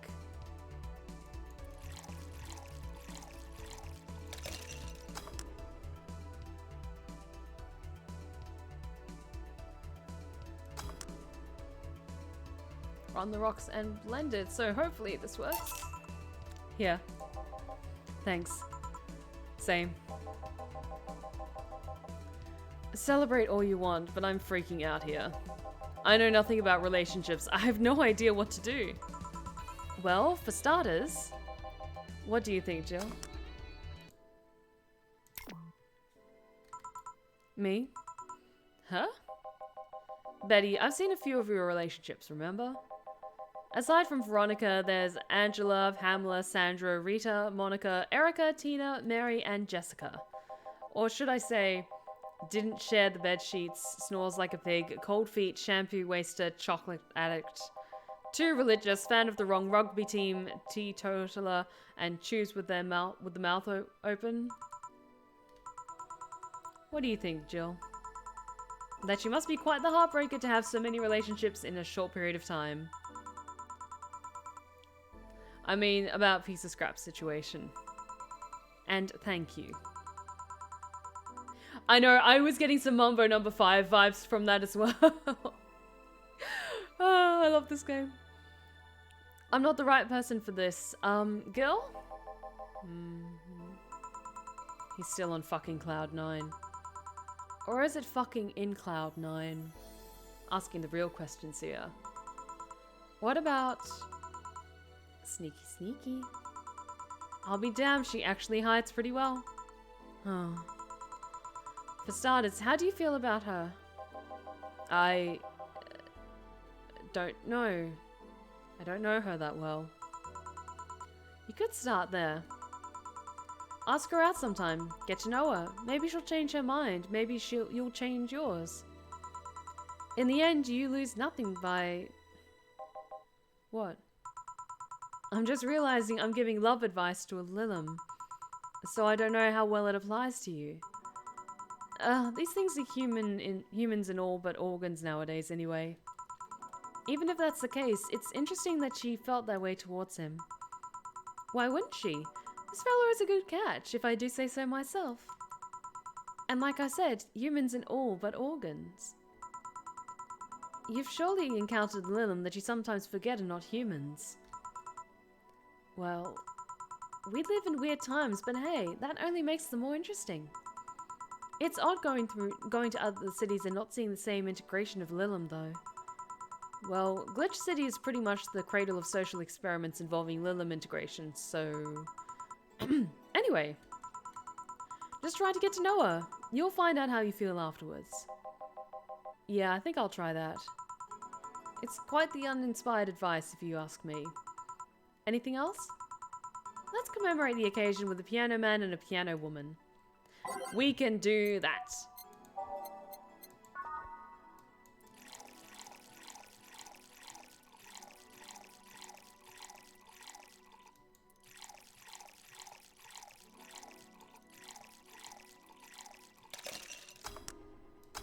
Piano man. And a piano woman.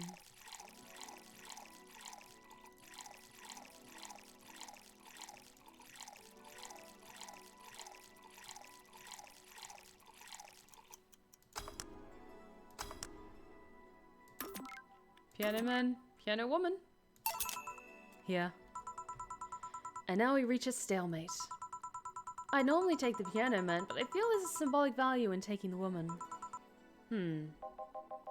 Why order like that then? Oh, she's cute. I hate Laura. You what? She's gonna take you away from me. Oh no, are we having feelings? And confession of feelings? You're my piece of scrap, not hers. You're mine. Mine! Betty, you don't own me. Besides, I can't for the life of me leave you alone. I feel like the moment I let you out of my sight, you'll just crash. Oh, Laura's the girl that I think mutually works with them. We haven't yet encountered her as a character yet. But yeah, I think she's interested in Deal, though. That's not a laughing matter. You need someone making sure you aren't kicking people. That's not normal, you know? Besides, it's not like I have something with her yet. You're right. So, you won't leave me? I'd worry myself sick if I left you to your own devices, honestly. We should leave now. Oh yeah. We're holding a small New Year's party tomorrow. I don't know if you want to come. We'll come. Are you sure? We will. Fine, we'll be there, Jill. Anyway, see you then. Bye, Bill. Please come again.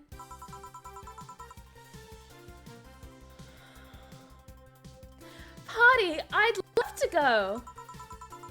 But I told everyone that tomorrow I'd end the year with a party myself, so... Sorry. I totally forgot she was already here. Man, that was such bliss. Still, I could see how traffic spiked. Things could get fun here. And just like the last time, I need to show my viewers something fun. Give me something nasty.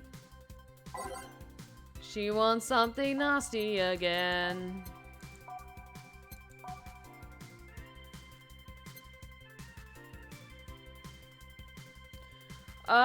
I'm just trying to remember what we got her last time. I think it was like the most alcoholic thing we could find. Where's the one that's like 9 Karmatrine? Yeah, it was like a fringe weaver. I think this is the most alcohol thing we've got.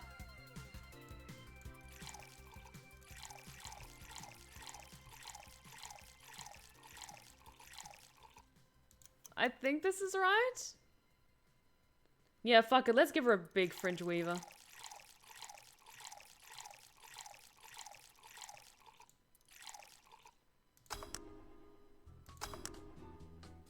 Please be right. Here. This is not what I wanted. Okay, we got the order wrong. Sorry. Are you even trying, bartender? Sip or talk, not both. And now it's time for me to be a nice person and give you something nice. Huh? It's the second time I'm here, so it's only natural you get your own copy of my theme song. No, thank you. Don't be shy. Let me give you one. I mean it. No, thank you. Well, too late. It's already in your player. That can't... How in the ever-living fuck did you do it? Magic. That's bullshit. Video editing magic. Did you just hack into the music player? Let's move on, shall we? Yeah, whatever. Hey, weren't there dogs? Last time you talked about this place like it was this zany haven of sorts. But I see the same shit. Seriously, no decorations or anything of the like? Good question. Where are the dogs? Either I haven't paid enough attention to their arrival or they haven't come. Hey, Steel Monkey 31, how's it going? Welcome back to the Blue Rose Respite. Take a seat, enjoy yourself, and have a good time with us tonight. Idols, newspaper managers, talking dogs, and yet this is the same old bar like last time. I might sue you for fake advertising, you know? Now that I think about it, maybe Boss just donated money to the CRA thing. And then tricked the dog into coming here as a part-timer for kicks. Oh well, anything interesting lately? I mean, it's not like I miss them, but they should at least show their faces. Hello? Sorry, what did you say? I was asking if there were any new stories. Alucard Van Helsing, I did not know that. I did not know that the English voice actor for Shota Aizawa had a Twitch channel. I'll have to check them out soon. Thank you for informing me of this. Give me a second.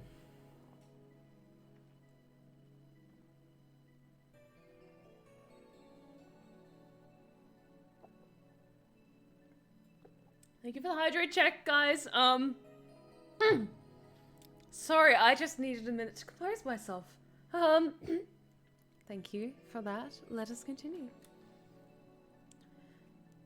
This is not a newspaper, you know? Nor is it a Crazy Stories on Demand streaming service. That's a big fat lie and you know it. I know it's the Sunday stream, not the thirsty stream. I know. I'm behaving myself.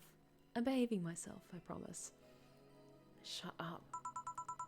But I said nothing. I meant... So, shut that idea up.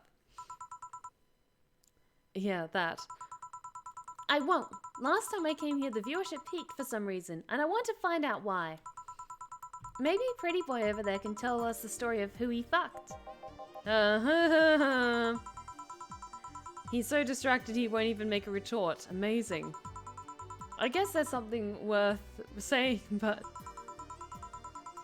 Then I want to hear it! Well, Kira Miki came yesterday again. You're shitting me. You expect me to believe she came all the way here again? Do you even have proof like the glass from last time? Well, if I may interject. You've been listening, boss? The walls are pretty thin. Oh? Anyway, she did. I even took a pic with her. She did what? Let's see. Why? I try to make an appointment with her and she is always busy. But you sit there and she just comes waltzing over? It's not fair. Hey, if I knew how the hell stuff like that happened, I'd share my secrets. I was just as baffled as you are right now. Yeah, but I bet you're not even that much of a fan anyway, are you? You're not wrong. Can you at least tell me how nice she was as a client? Very graceful client, much like last time. A really nice girl. I'm gonna give you my number. If she ever comes back, you let me know, you hear? No. Not gonna let you keep it to yourself. Oh, I hate fans like that. Like, or just people like that in general that really come across as, like, entitled or gatekeeping. Like, you know, you don't even deserve, like, the kind of, like, you don't even deserve to hang out with them if you get the rare, like, chance by luck to say hi or hang out with them. And it's all like, oh, but I'm the bigger fan. I deserve them. Like, their intention and is something that can be bought or sold. Like, ew, no. Look at you, you little shit. I really doubt she'll come back again, though. She already came twice. I'm not taking any chances. Ugh, I need something to drown this anger with. Give me something girly, will you? We can do that.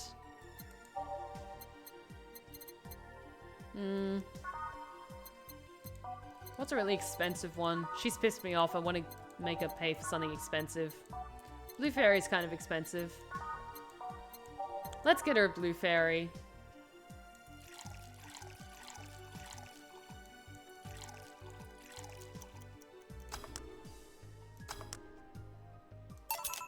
Here. Phew. Let's just chill a bit. It's still not fair. You know, you're boring today. You're not chatting that much, nor are you doing anything funny. Maybe the whole peak viewership thing is just you. No? Maybe this bar and me both had nothing to do with the spike. Maybe you were just that good. Are you hitting on me? I'm not. In fact, I'm kind of trying to get you to leave. Pronto! Don't be so hard on the girl. She's fun. Another nuisance shows up. Blah, Joe hates me. It's not hate, it's just... Wait, I'm not having this conversation again. Boring. Hey, you're curious, right? About Fuckboy's partner? Want to know who it was? Do you know? Maybe, maybe not. That's maybe not settles it then. Not taking any chances. Oh, come on. Bartender, you're making a lot of faces there. It's nothing, really. Did the two bartenders break or something? Should I call the manager? Tech support? Hey, Joe. Inner and outer voice, remember? Fuck. What? Who fucked? Aside from that guy, I mean. Say, you're oddly calm today. Well, I've been getting more sleep lately. That's good. That way I don't feel like if I stop speaking, I'll die! Oh god, I know that feeling. I know that feeling. Crash is one hell of a drug. And wouldn't you know, I can actually make it premium time if I go commando. Huh. Now come on, I'm getting bored out of my ass here. Do something. I'm not a dog, you can't just ask me to roll over, you know. Mind if I entertain you for a bit? Boss? You and Gil take a break. I'll entertain Missy here. Alright. Jill, by that I meant take Gil with you. I don't want him humming to the middle of the road and right into a truck's grill. Grilled Gil. Right. Alright, Gil, come with me. Yeah?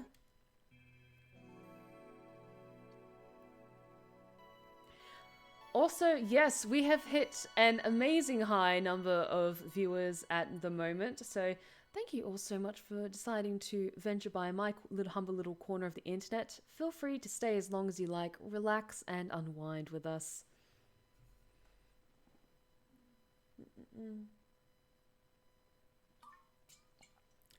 All of you are most welcome here at the end of a long weekend. Just call me PW. Thank you so much for the follow. You are now one of my lovely lost tales, and you are more than welcome back anytime. Take a seat, relax, and unwind, and I'm sure the chat will make you feel more than welcome. We're all just here at the end of a long week to relax, unwind, and have fun, so stay as long as you like. Oh, and thank you so much for the hydrate check, Zeetheranok. Much appreciated. Samuel, we are getting there bit by bit. I want to be able to do this full-time one day, or be able to do voice acting and Twitch streaming full-time, so we are getting there. And to all of you amazing viewers who are currently watching, it's really, really appreciated that you decided to check out my stream tonight. Thank you so much. I'm doing my best to stay hydrated, you guys. And thanks to you, I am staying hydrated.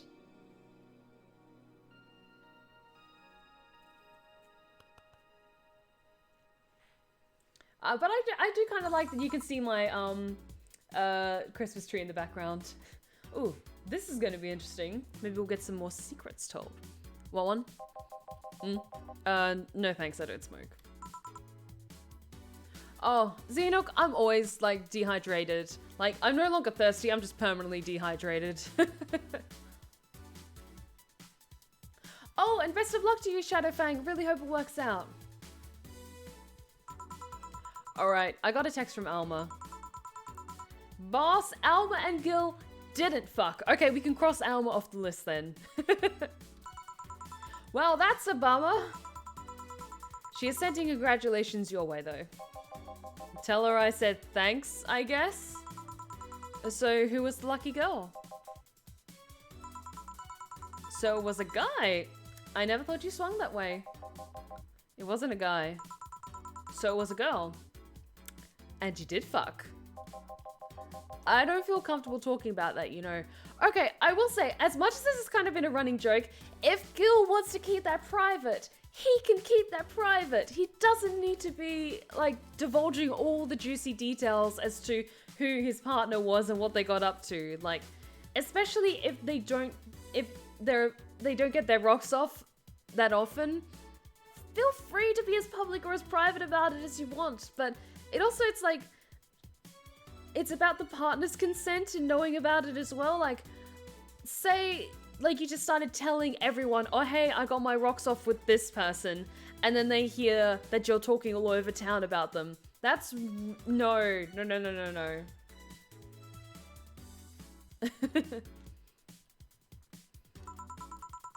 You don't make things easy for me, though. How so? I mean, you're pretty hard to get close to, you know? You never talk about yourself. You're talkative so long as it doesn't involve you directly. Teasing you is literally the only way I know to get through to you. You make me sound like some weird loner. You are a weird loner. At least tell me if you enjoyed the night you spent with whoever it was. I did. Good for you. Okay, sorry if I was just getting a little bit too passionate about that. I think, like, I'm getting on those last bursts of energy for the night. Why are you humming Sunshine Stone so much, though? Well, after that idol girl came yesterday again, I looked up her discography and I can't stop humming or listening to them. Right. Premarital hand-holding? How scandalous. Oh god, you didn't fuck the idol girl, did you? No, why would that be a problem though? I don't know, it just feels weird. Well, that's that for the break. Let's go back. Right. Oh, and girl? Keep in mind what I said about opening up more. I mean it. That way we won't tease you so often. Listening to you say that has to be the weirdest thing I've heard this year. Shut up. I wonder if Alma finds Gil attractive. While we pick the music, I'm actually just gonna double check how many days we still have with this game, because if we only have the Christmas party the next night, we might wrap up the game tonight, guys. Because it doesn't make sense that then I'd only stream this game for like half an hour next week, so I'm just gonna double check something.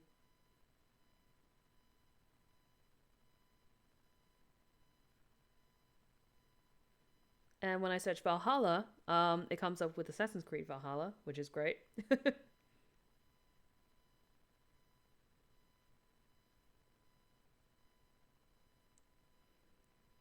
Sorry for the brief pause. I'm just going to quickly check this.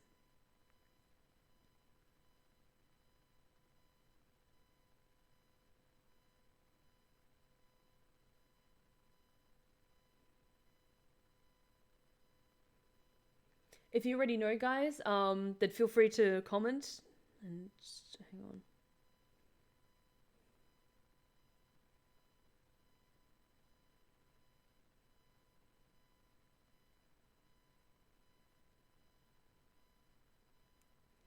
Because it's the 30th today?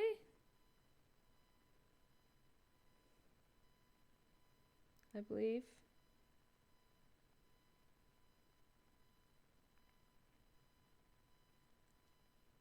Yeah, we only have 1 day left, and then we've got the ending. So I might actually finish the game up here tonight, guys. We'll go a little bit longer, but let's wrap up the rest of Valhalla tonight.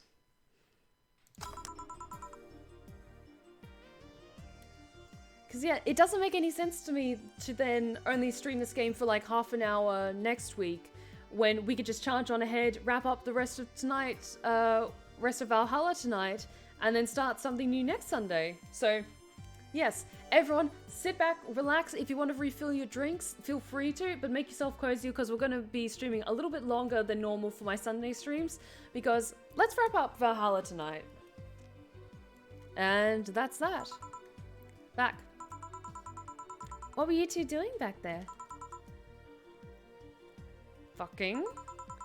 Oh, so just chatting then. Mm-hmm. Holy crap, did you two really fuck? John is the face of a man who fucked to death recently. See, Gil, you're making it too obvious. How? What will you have today? I'll have a gut punch. Coming right up. Oh? What? Nothing. Yeah, that's really unlike her. Usually she likes more sweeter, more feminine drinks, but that's interesting.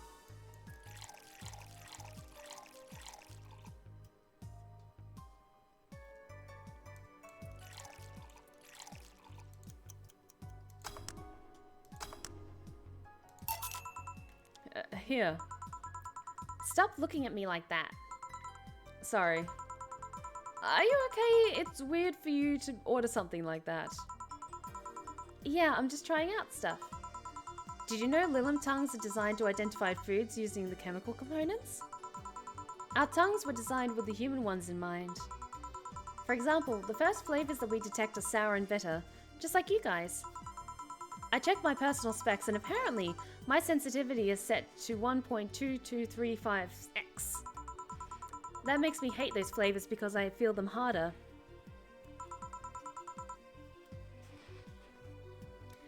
Yes, Steel Monkey. After I finish the game, so as there's no spoilers, feel free to drop an Easter egg once we're getting to the, like, credits and stuff. It's all good. Why all that exposition? I mean, I'd lie if I say I wasn't interested, but why? Well, after last time, I got curious and started checking how many of my systems worked in detail. For example, the tips of my fingers are so sensitive to vibrations, you can make a seismograph with them. Huh. And checking that, I found that it's all based on how humans work. And that got me thinking about what you said.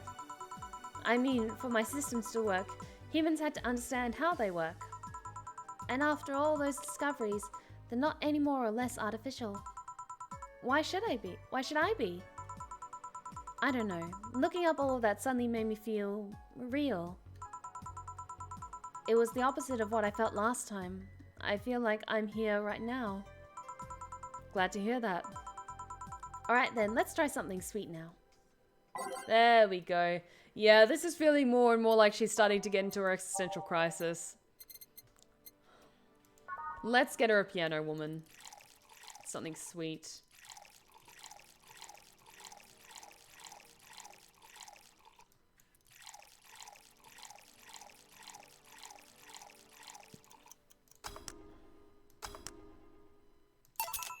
Here. Ah, nice. To be honest, it's a bit surreal for me. What? I'm here talking to you and you're answering like any human would. You're even expressing happiness. Oh, it's all good, Shadowfang. Best of luck with work and have an amazing week ahead, okay? Take care, okay? I remember when I was a kid, I usually tried to strike conversations with AIs.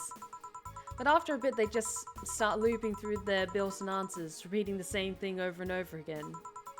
That always made me crash back into reality. When I think back to that, having such advanced AIs like you here right now, it's amazing. I don't know, it makes my inner child happy to see something she always dreamed of. It helps when I feel particularly cynical. Aw, you flatter me.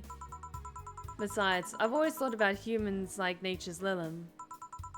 The method might have been different, but we too evolved from more simple form ages ago.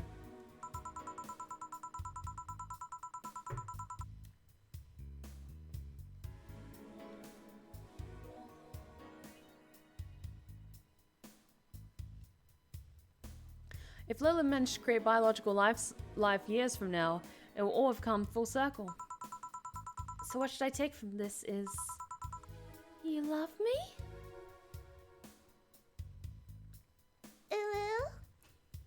Sorry, I saw the little hearts go in her eyes. She's so cute.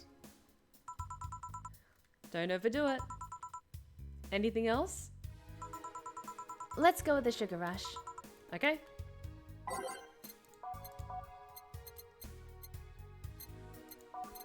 What am I doing?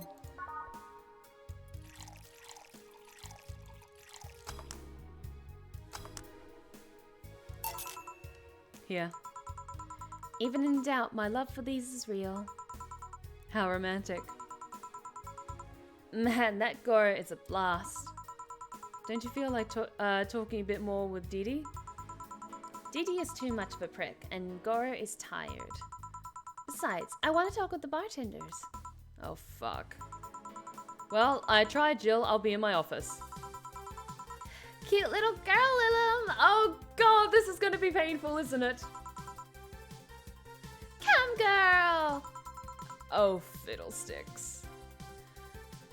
Brace yourselves for the uwoos, guys. It's coming in hot. What's your name, girl? I'm Dorothy Hayes, at your service. Do you come here often? Are you hitting on me? Hey, Dorothy, I'm in the middle of a live stream. Do you want to participate? Sure, sounds like fun. Okay, let's take a recommendation from you. What should I drink next? Try the sugar rush. Bartender, a sugar rush over here. Bartender. Sorry, what? Sugar rush, please. Right.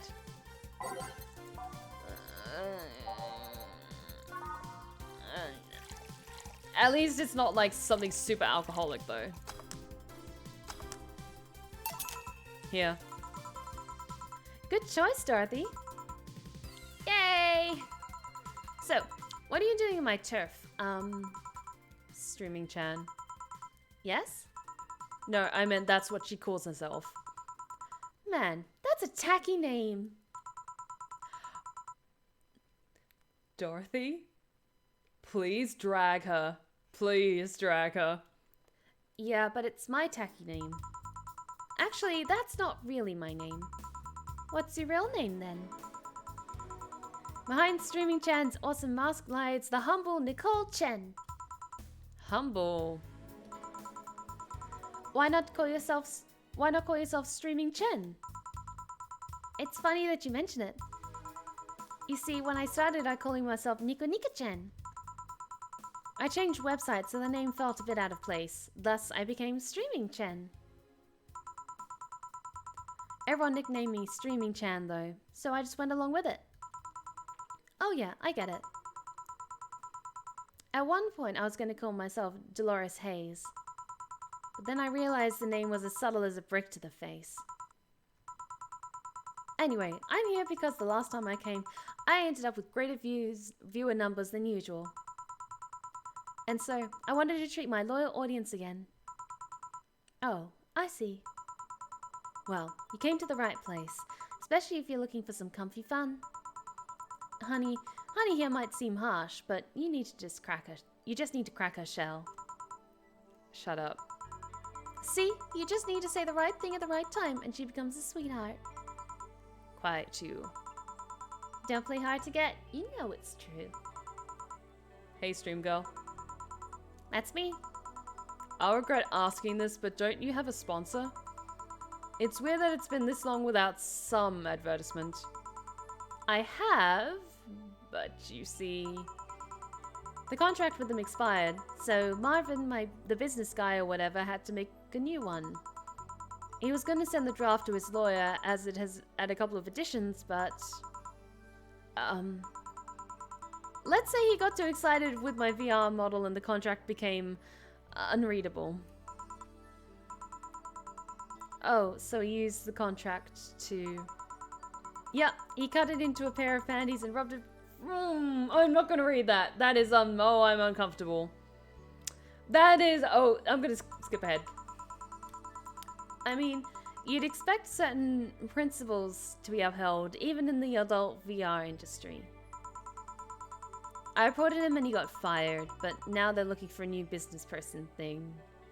I feel so bad for her. Oh my god. No. Streaming Chan, you deserve better. Honestly, I think the paper cuts all over his dick are punishment enough. Okay, yeah, that is pretty funny though. But I mean, why the contract? I don't mind it if he jacked up some image of me, but the contract? That's money you're soiling right there. I would have gone back on the deal were it not for the owner paying me a visit and apologizing profusely. Some people, seriously. Ah, dick paper cuts. Let that thought sink in, guys. Oh, hydrate check from Almost Drunk. Thank you. Thank you. I've had enough crazed teacher fantasies to know that they can be a problem. I don't think you need to have experience to understand that. That said, Gil's been grimacing for a full minute now. Like, chat, how are you doing? How are you holding up? Don't mind me. Huh.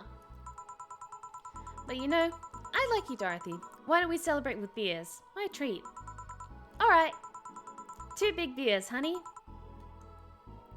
2 big beers. We can do that.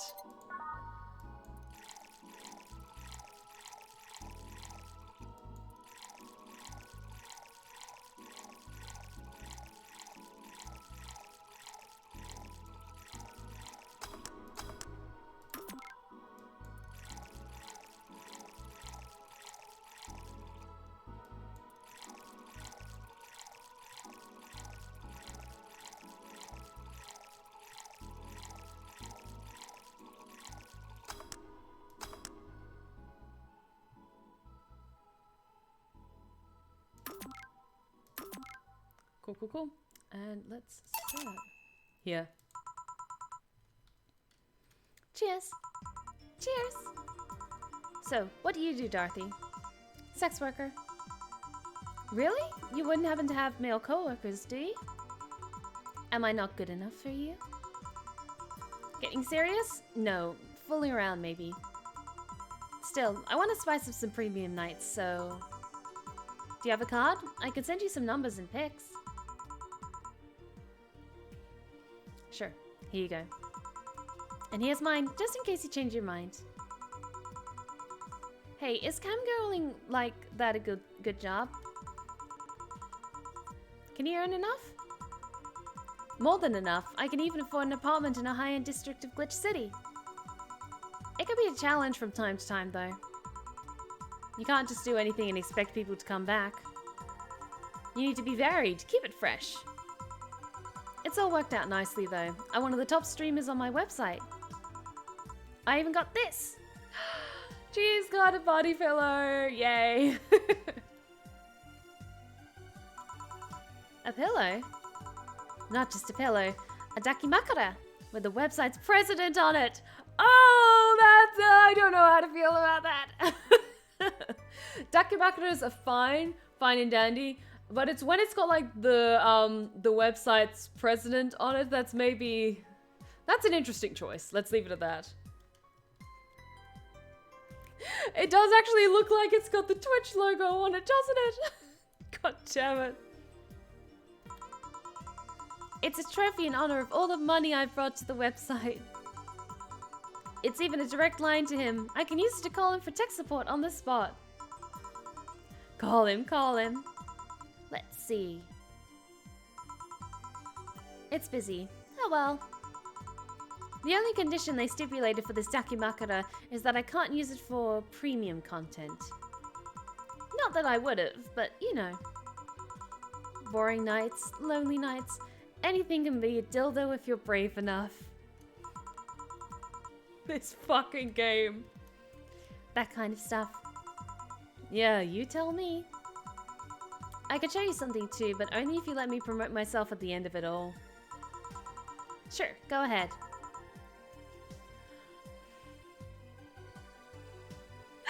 Dorothy with cat ears!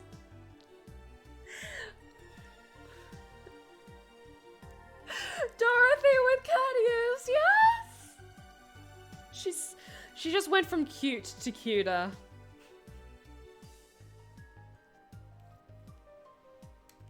Ta-chan! Cute! I can see you're no stranger to lewd content, but does the streaming site allow it? Well, first they gave me the means to stream, but my website was different to theirs. Eventually, the demand for adult content grew, so they added lots of gates to let people get lewd. They created an age gate because of you? Yep. Nice. Is there any other streamer you might dethrone you? Well, Mahjunkie 2040 is seriously becoming a threat by the day. He's got this dog to train with him, and suddenly everyone got interested in mixed martial arts. I wish him all the best, but he's crazy if he thinks he'll take away my spot. Oh yeah, that guy. He was better when he was fatter. Not only was it all the more funny, it was also more inspiring. And I'm not exactly a fan of dogs either. Well, it's been fun, Dorothy, but I gotta go. Mind if I stick with you for a bit? Oh, by all means. Let's continue the escapade then. Sure. Bye, honey. See you, honey. Well, at least they found each other and they can go off and make content together. That's fine. I'm fine with that.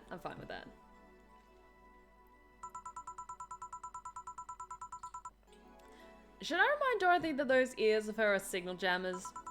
Nah. I wonder if the stream looks distorted though. We're done, boss. Man, don't you just feel great? Were we in the same place? Here, Jill. What's this? A bonus. Today I got a taste of the kind of clients you deal with, and... keep it up. Well, tomorrow's the big day, so get ready. That goes for both of you. Oh, nice. We've got good money.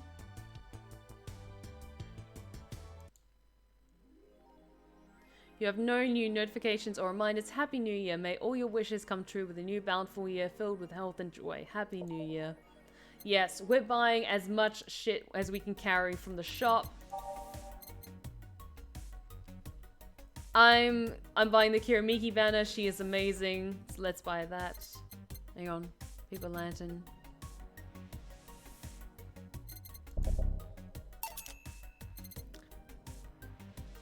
Paper lantern. Okay, we've got 900 left. No.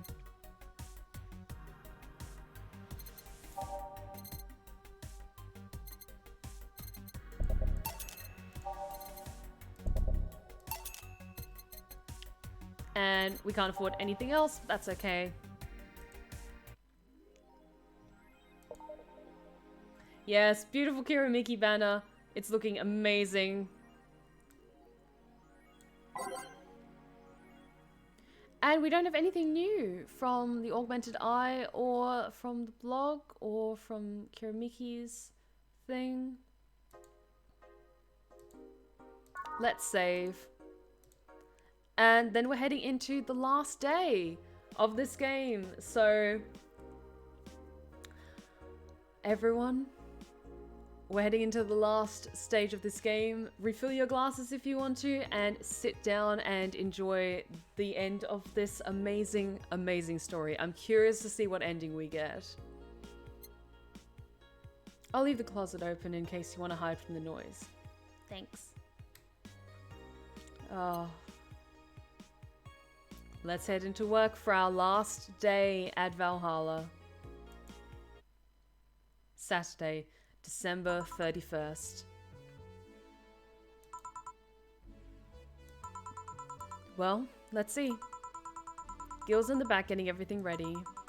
I'll go grab some food I've ordered. They only agreed to work on New Year's if I went to pick it up myself. Are you alright? I'm scared. Gabby will show up at any minute. Relax, everything will be alright, I can assure you of that. Drink something, maybe that will cheer you up. Maybe. I'll leave you for a bit, but keep your chin up. If you get through this, I'll give you, I don't know, a hug. Does that work? A hug. A big one. A reward for after everything's said and done. Ah, sorry. It was itchy. Gotta go. You can do it. Right. Everything's fine. You've been avoiding this all these years. Now it's time to face it head on. Yeah, everything's fine. Everything will be better after I talk to Gabby. Boss might even give me a hug. I'm okay. Hello. Gabby. Come in. Excuse me. Welcome to Valhalla. Hey. You talk first. No, well...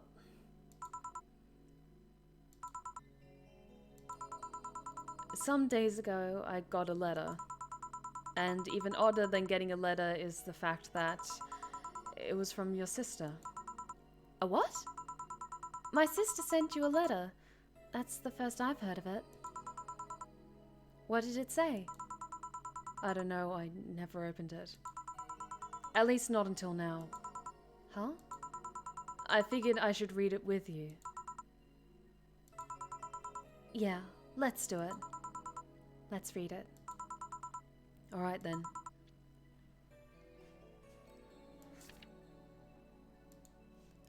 Sorry. Just that? Yep. Isn't there anything else in the letter? Maybe on the back? This is just like your sister.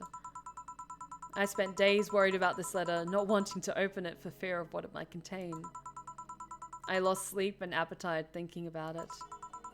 And after all those worries, after all those problems, after all these years not talking to her, she sends me a letter. A fucking letter of all things.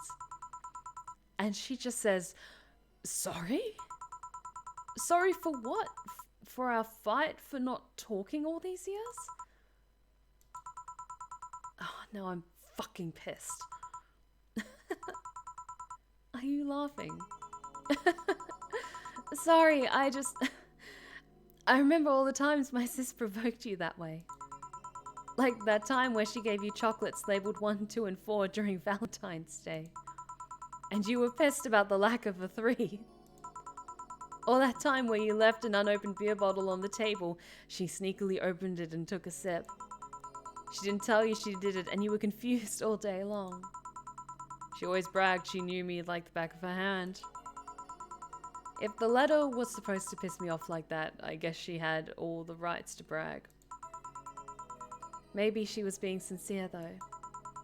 She did express to me that she was sorry on more than one occasion. She did, huh?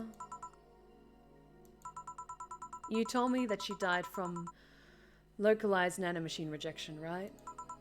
In her heart, yeah. Instead of the massive rejection that always makes the news, her case was more focused. They usually amputate or replace the part and call it a day. But organs are different. The condition made her susceptible to transplant rejections. Not to mention artificial hearts and genetic treatments were out of the question. Yep. Thing is, apparently, she suffered that since she was 18, but kept it a secret from everyone. Why? Hell if I know. I was angry to learn that she hid it. Why didn't she tell me? Was it to avoid worrying me? Was she ashamed? Was that it? What was it? Wait, how did she live so normally then? She had to use a serum, shots near her heart every 3 days. Apparently the serum burns like hell. Shot even left her a nasty mark where she had to apply them. So the thing near her left breast wasn't a birthmark? And the rejection was what ended up killing her. The nanomachine rejection was what ended up killing her, but they couldn't find what made her so vulnerable. Doctors said she might have missed a shot, or the shots made her other defenses grow weaker. The condition could have just gone nuts out of nowhere, or maybe it was blood pressure. Maybe it was a regular heart attack and the rejection acted afterwards. They don't know. She kept it as a secret from everyone, so nobody knows. Maybe if she had told me about it, I could have helped her. Maybe she'd still be alive. Maybe she wouldn't have faced it alone instead of just dying in her sleep. Thinking about what ifs won't bring her back. Huh? I spent so much time hammering myself with what ifs after you told me she died. What if I'd waited to cool down a bit back then? What if I just swallowed my fears at that very moment? What if I had apologized earlier? What if I had given a chance to the Research Institute thing back then? And the amount just increased threefold after I lashed out at you the other day. But today I realized something. Having such regrets with the dead is a hollow effort. You're alive, you're here. I can make amends with you, but I can't make amends with the dead. I can't apologize to her like I can apologize to you right now. Jill. Lenore, she's resting now. She's just resting after having that heart condition all these years. Thank you for the hydrate and stretch check, Raven.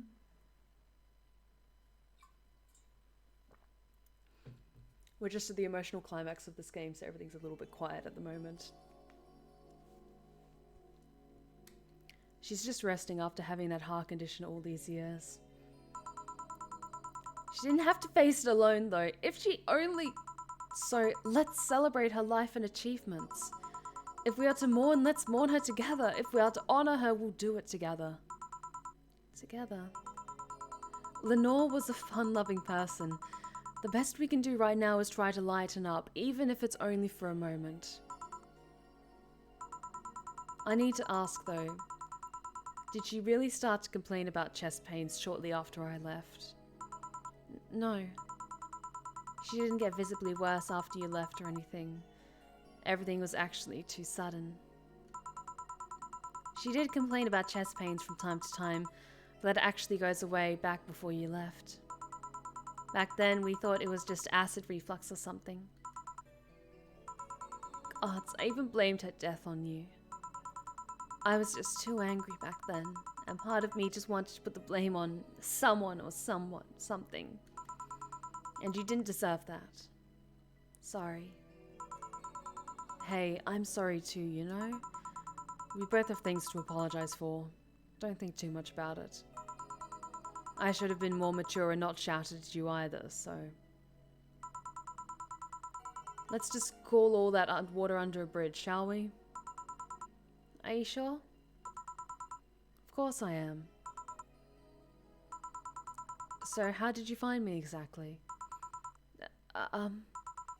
Well, have you heard of a message board called Danger? I have, yeah. Well, truth is that I visit it from time to time. And the other day I read a thread that discussed the bar. And the description of the bartender sounded just like you. Are you mad? No, not mad. More like dumbfounded. Hey, Jill, can you tell me what the problem was back then? What sparked that fight? Weren't you happy with my sister? Well, back then I didn't know what to do with myself after I graduated college. I went in and pretty much hated my last couple of years there. It's not far-fetched to think that I only tolerated being there because your sister was with me. Had she stopped supporting my studies, I would have quit right then and there. And then after graduating, I got a very good job offer that she accepted on my behalf in no time. Oh yeah, no, not good. She kept saying it was the best for me and my future, but I was livid. Why did she have to do that? I hated it. I didn't even know if I wanted to go there, but she still insisted so much. Like she was forcing that burden on me. And then Maya became our future, and she just started talking about marriage. You were going to get married? I don't think we ever took it seriously. It was just something she kept mentioning. Not like we didn't think about it down the line, but she mostly teased me with it. But the thought suddenly scared the shit out of me. I loved her, but I don't think I was ready for such a commitment, especially considering what she did. I didn't know what I wanted to do, but I wasn't going to let her decide such a big thing for me. I mean, she could be really pushy from time to time. Like I said, I pretty much passed college thanks to being with her, and that was partly because she was so pushy. Even if she had the best intentions, she could be abrasive from time to time. And it rained down on me at that moment. She took it upon herself to make that choice for me. What would have stopped her once we'd gotten married? What if she suddenly decided to craft my life to her needs after marriage? I knew her. She would do it thinking it was best for me. But what about my freedom? My say on the matter? So that's where you stopped loving Lenore? No. I never stopped loving her, which is why it hurts so much. But you have to understand, I didn't want to wake up 40 years old and working a job I hate. Just out of routine, getting used to it. I wanted a break from everything for a while to put my thoughts in order. Regroup myself, think carefully about what to do next. I can understand. I sometimes felt the same, although I'm not even in college. So that's what led you to fighting, huh? You know, the word fight makes it sound like we exchanged blows or something. It's all silly when I think back to it. Tragically silly. Maybe I was the one who started the fight, getting all defensive about not wanting to take that job offer. Maybe if I didn't overreact to her arguments about wasting this huge opportunity, maybe she wouldn't have lashed out at me this bad. It could have been avoided if I had just kept a cool head and talked about that with her. My sister said something like that. Huh? I told you she mentioned on more than one occasion how sorry she was about the whole thing, right? Should have listened to her in the end, but instead I kept pushing her. I should have kept a cool head instead of letting my jealousy get the best of me. It was her offer, not mine. Should have stopped projecting myself so much into her. Something like that. Lenore. We are quite the hotheads, you, me, and my sis. You were supposed to be the mature one, you know? Play your role correctly. Why didn't you come back, Jill? Did you end up hating us that much? Did the break include us too? No, it's just that... Remember when your sister was giving a class and you broke a window? How you didn't want to see her for fear of being scolded. But my sister wouldn't have scolded you. But I was afraid. Dead afraid. I couldn't bring myself to face your sister. But I faced her back then, and I was like 7 at the time. Why couldn't you do it? It's not quite the same. And in perspective, no matter what reason I come up with, it will never make sense. Everything sounds very stupid when I look back, you know? Not that it makes things easier. I won't ever get to speak to her ever again, and it feels bad because it's stupid. I swear, you and my sister were meant for one another. You both moved on after all of that, but neither had the courage to go back and say you're sorry. And like I said, berating myself over those past mistakes won't bring her back. I miss her so much, though. We were together all the time, always talking about dumb stuff. I wouldn't call my parents useless, but she was the one I could always talk to. I feel her absence every day. Everything is just so quiet now. She was an amazing person. Yeah, she was an amazing person. Mourning is fine and all, but we should be celebrating her life. If she was here, she would tell us that there's no fun in skulking for so long. She told you that all the time. The same way she told you to stop rubbing things in people's faces. Both figuratively and literally. Hey, I was 8 back then. So, let's have a toast in her honor, shall we? A toast? Yeah, let me get you a drink. A drink? Don't worry, trust me. Let's make something to toast Gabby with. Probably something sweet.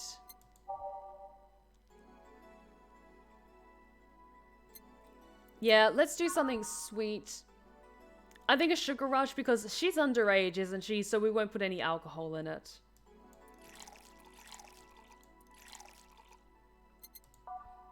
Actually, it's a sunshine... No, a sunshine cloud isn't classified as a sweet drink, so... So yeah, I think a sugar rush is the best one because that doesn't have any alcohol in it, so let's do that one.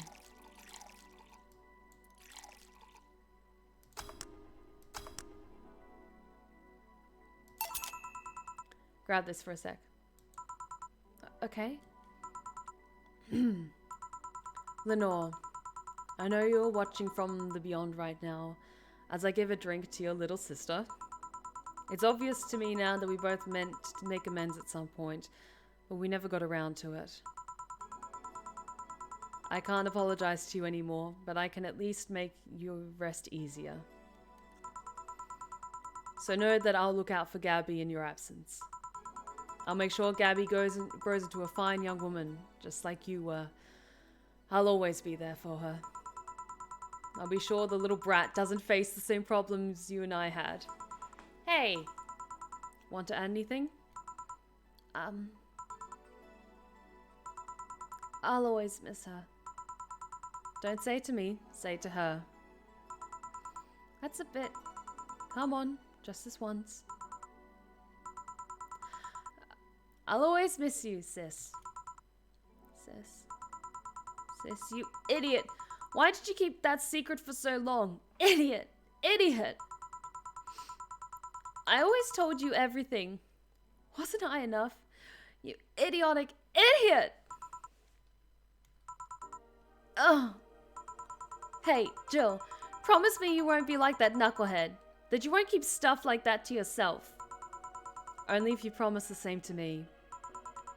And promise me we won't fight. I can't do that. Oh? You and I are both too thick-headed. Sooner or later we'll clash on some opinion. But what I can promise is that I won't run away like last time. We'll both cool off and talk it over like the adults we are. I'm not an adult. Let's face it, you've been more mature than I have. Hey, did you mean what you said? That you'll look after me? I'll always be here for you, Gabby. I mean, I'm not Lenore, but I wouldn't dare leave my little sister alone. Jill. Hey, wasn't this a toast? Right. For Lenore, faithful sister and girlfriend. Cheers. Cheers. So, about this drink. Can I drink it? Do you like it? Take a sip. It's not bad. Why not drink it then? You're with an adult. We might as well break the alcohol taboo here and now. Right. Now that I think back to it, didn't your sister give you a beer once as a prank? Oh yeah, that. It was April Fool's. I should have known better when she offered me apple soda. I put bubblegum on the soles of all her shoes in retaliation. She walked funny and my jaw hurt for the rest of the day. Yeah, but do you know you got my drink that time? Huh? She gave me a beer and it turned out to be apple soda. Oh. Did you get back at her? Well, I did hide all the dildos in the house that night only to find out she knew how to use a cucumber. This game! And as a follow-up, she used that same cucumber in a salad days later. Oh gods, I love this game. She said, "Oh, so you like eating me for lunch?" Jill, I'll tell you when you're older. Or never at all. Hey, Gabby, do your parents know you're here? They think I'm at Claire's, actually. Who? Oh, she's my best friend at school. And this Claire knows you're using her as an excuse, right? Of course. How would she cover for me otherwise? True. Will you go to her house afterwards? To be honest, I didn't think that far. Maybe I will. I do live in another district, but Claire doesn't live close by, so... Well, it can't be helped. I live nearby and the streets aren't exactly safe at night. Why not stay with me tonight? Are you sure? I don't live in a mansion, but I say it's comfy enough, at least to spend the night. Sure, I'd love to stay with you. Great. Hey, does your dad still have a bakery? His bread was really good. Yep, he opened a second branch last year. So he's looking to expand? I think he's got into a partnership with a friend in Motor District. The guy saw an opportunity after realizing Motor District has almost no bakeries. I still remember when your sister introduced me to him. He started shouting, "I knew it! I fucking knew you were a lesbian! Mark 1 for daddy." I think he had this bet with an acquaintance of his ever since my sis was 12 years old or so. Dad said sis was into girls. The acquaintance didn't believe him. He bet a beer on whether he was right or not. Then, that beer bottle is still in the fridge. It's even labeled Sweet Victory. Your mom and Lenore never made up, did they? I guess that one wasn't as simple as the said one too many things argument. Mum was always obsessed with high society and in her circle of friends, a lesbian daughter was a no-no. Oh fuck, I'm so sorry. I'm still on my sister's side for that one though. Mom didn't reject her because she herself was homophobic. She did it because her friends were. To Mom, the opinion of her circle of friends was worth more than her own daughter. How did she react to her death? Dunno. Mom and Dad broke up 2 years ago. They did? They never got married, so there was no proper divorce. I haven't seen her since August, I think. Did you two fight too? No, she just hasn't showed up. You must have felt alone, huh? I've been there. A bit, but I'm not alone anymore, thanks to you. Huh. I thought there was going to be a party here. Alma, over here. A party? A small New Year's Eve celebration. Want to stay for it? I don't want a kid to burden. Don't worry, you won't. You'll only get cola for the night, though. No alcohol. It'll give us time to catch up even more. I can introduce you to some friends. Are you in? If you don't mind me. Great. Hey, Alma, come here. There's someone I want to introduce to you.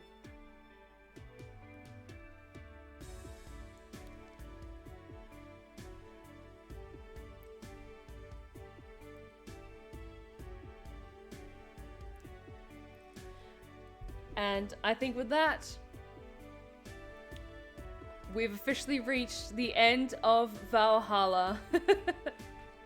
Apologies for the brightness.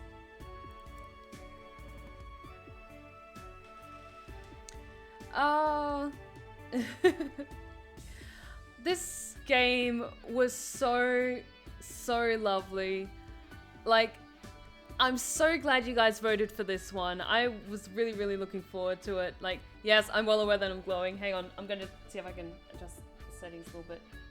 No, actually, I'm not gonna fiddle with it because it's just gonna mess things up. Yeah, that's a little bit better. Oh, I'm really glad that we decided to wrap up the full game tonight, because yeah, we would have only had maybe like another like half an hour, 45 minutes. But yes, this was such a good game. The story was amazing. I'm curious to see what the other endings are. I assume if you do, like, if you 100% get everything perfect, excuse me, you get a different ending. And also, I think it also depends on what certain drinks you give to certain clients will affect the ultimate ending as well. But yes, there is an epilogue, which is why I'm just letting the credits scroll by on their merry ways. But thank you so much for joining me on this amazing adventure, guys. I've loved this game so much, and I really hope that you have as well. The music is fantastic, the characters were amazing, it was funny and charming and heartwarming and so many feels. I really hope I did the characters justice with my attempts at doing their voices. Oh.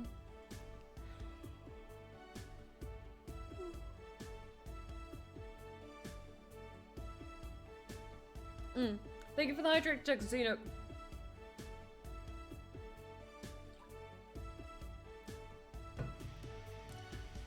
But I love this game so much.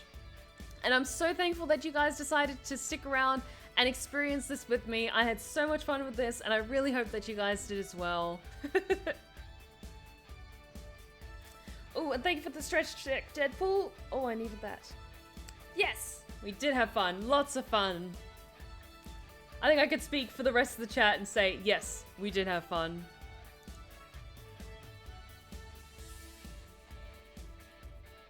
Yep, I also got to meet a cat boomer. Why did your boss hug you though? Yes, Steel Monkey, if you want to post the Easter egg now, feel free to. She's that kind of person. Now, let's sleep. You were dozing off back there.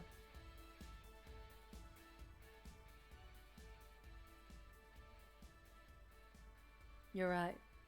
Good night, Jill.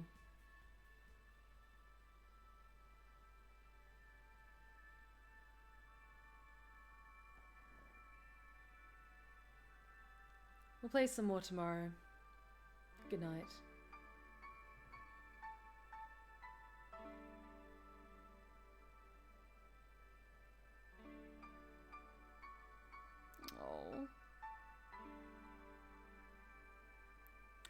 Oh, I've never actually watched RoboCop, so that reference went completely over my head. Oh.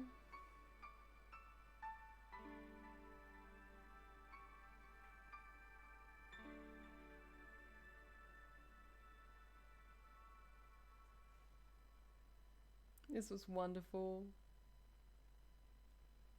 Oh, this game.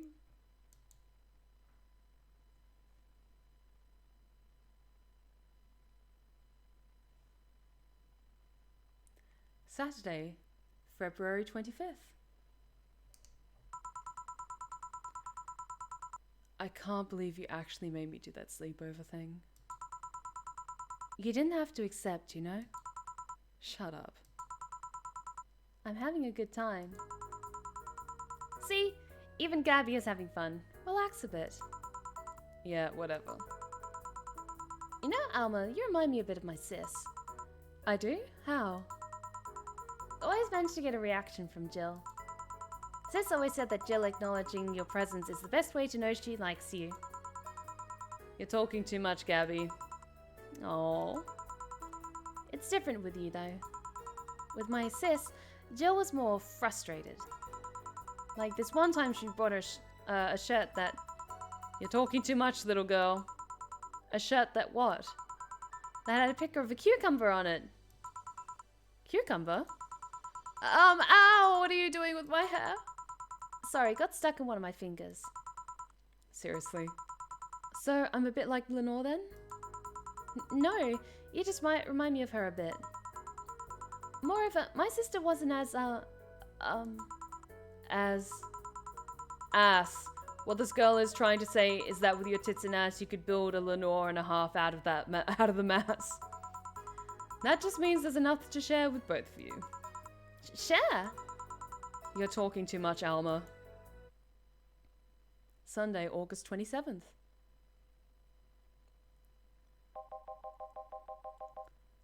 I guess this is where we part ways, huh? Sadly, I'm bound to this city. I can only falsify my identity effectively around here. I really want to thank you, Chief, for the second chance you gave me. If we ever cross paths again, Gil, we're leaving for like a week and a half or something. Don't be so dramatic. But And you're taking care of my apartment. We will cross paths because I live there. The time you spent setting up a useless farewell could be used asking me things about the place. Like where the switches and valves are. But I already know. They're in that control panel you made. But I like talking about that control panel. I'm proud of it. Speaking of obsessive likes. Jill, stop calling Armitage. She'll take care of your forehead ball just fine. I'm not worried about him. I'm worried about me. I've never been away from Foray this long. I don't know what I'll do. He'll do just fine. He did pretty well for the last 25 years before finding him. Yes, but we're leaving. Oh yeah, before I forget. I left you a box of condoms in the first drawer of the desk, Gil. You what? For what? You what? Hey, if he wants to bring his new girlfriend or whatever here, I want him to be ready. Oh, but just one condition. If you're gonna fuck like rabbits, stay away from my room. I have too many pics of my Imoto there, and I don't want their eyes soiled. Imo who? Little sister. Then just say little sister. Yeah, whatever. First up, Hanema. Oh. Here you can now save heart data. Loading heart data from the title screen or bar will let you start over from day one while keeping your items and money. Interesting.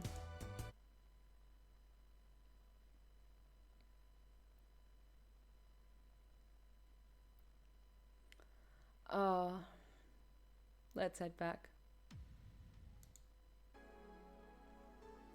Oh, and the two of them are side by side. Oh, that's so cute. Oh, but this has been such an amazing game, guys. If you want to check it out, pick it up for yourself and try and get one of the different endings, I'd highly, highly recommend it. So I'm going to be wrapping things up here, guys. Thank you so much for joining me tonight. I love this game so much. I hope you guys did as well. If you're watching this on YouTube, I really hope that you enjoyed my playthrough of it. Thank you so much for your amazing subscriptions, for your follows, for being a part of this amazing, amazing story. I will be looking into what games to be putting up for vote for the next option for my Soothing Sunday stream. So if you are a Twitch subscriber or a patron, be sure to jump onto the Discord and keep an eye out for when the vote is up, which will be coming out in a few days. But thank you so much for joining me tonight, guys. If you've been lurking in the shadows, as there seems to be quite a number of you this evening, if you've been lurking in the shadows and you like what you've seen so far, please consider hitting that follow button. We would love to have you back at the Blue Rose Respite. I would love to be able to do this full-time, voice acting and Twitch streaming full-time one day, so having you join us on a regular basis would mean the absolute world to me, and thank you so much to all of you who have followed me recently.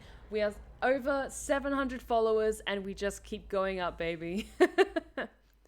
But if you want to see more of me on the internet, be sure to check out my YouTube channel as well as my Twitter for some fun spur of the moment updates and other fun shenanigans. But thank you so much for joining me tonight, guys. I had so much fun with this, and I'm just going to check if there is anyone that we may potentially want to raid.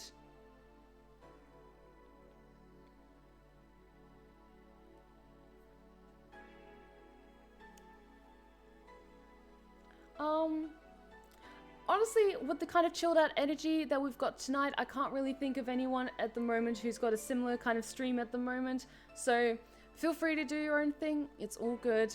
But thank you so much for joining me tonight, guys. And be sure to check out my YouTube and my Twitter for spur of the moment updates and other fun shenanigans. And I will see you on Friday for the next chapter of my Hades stream. I'm already in love with that game, so I cannot wait to see what happens next.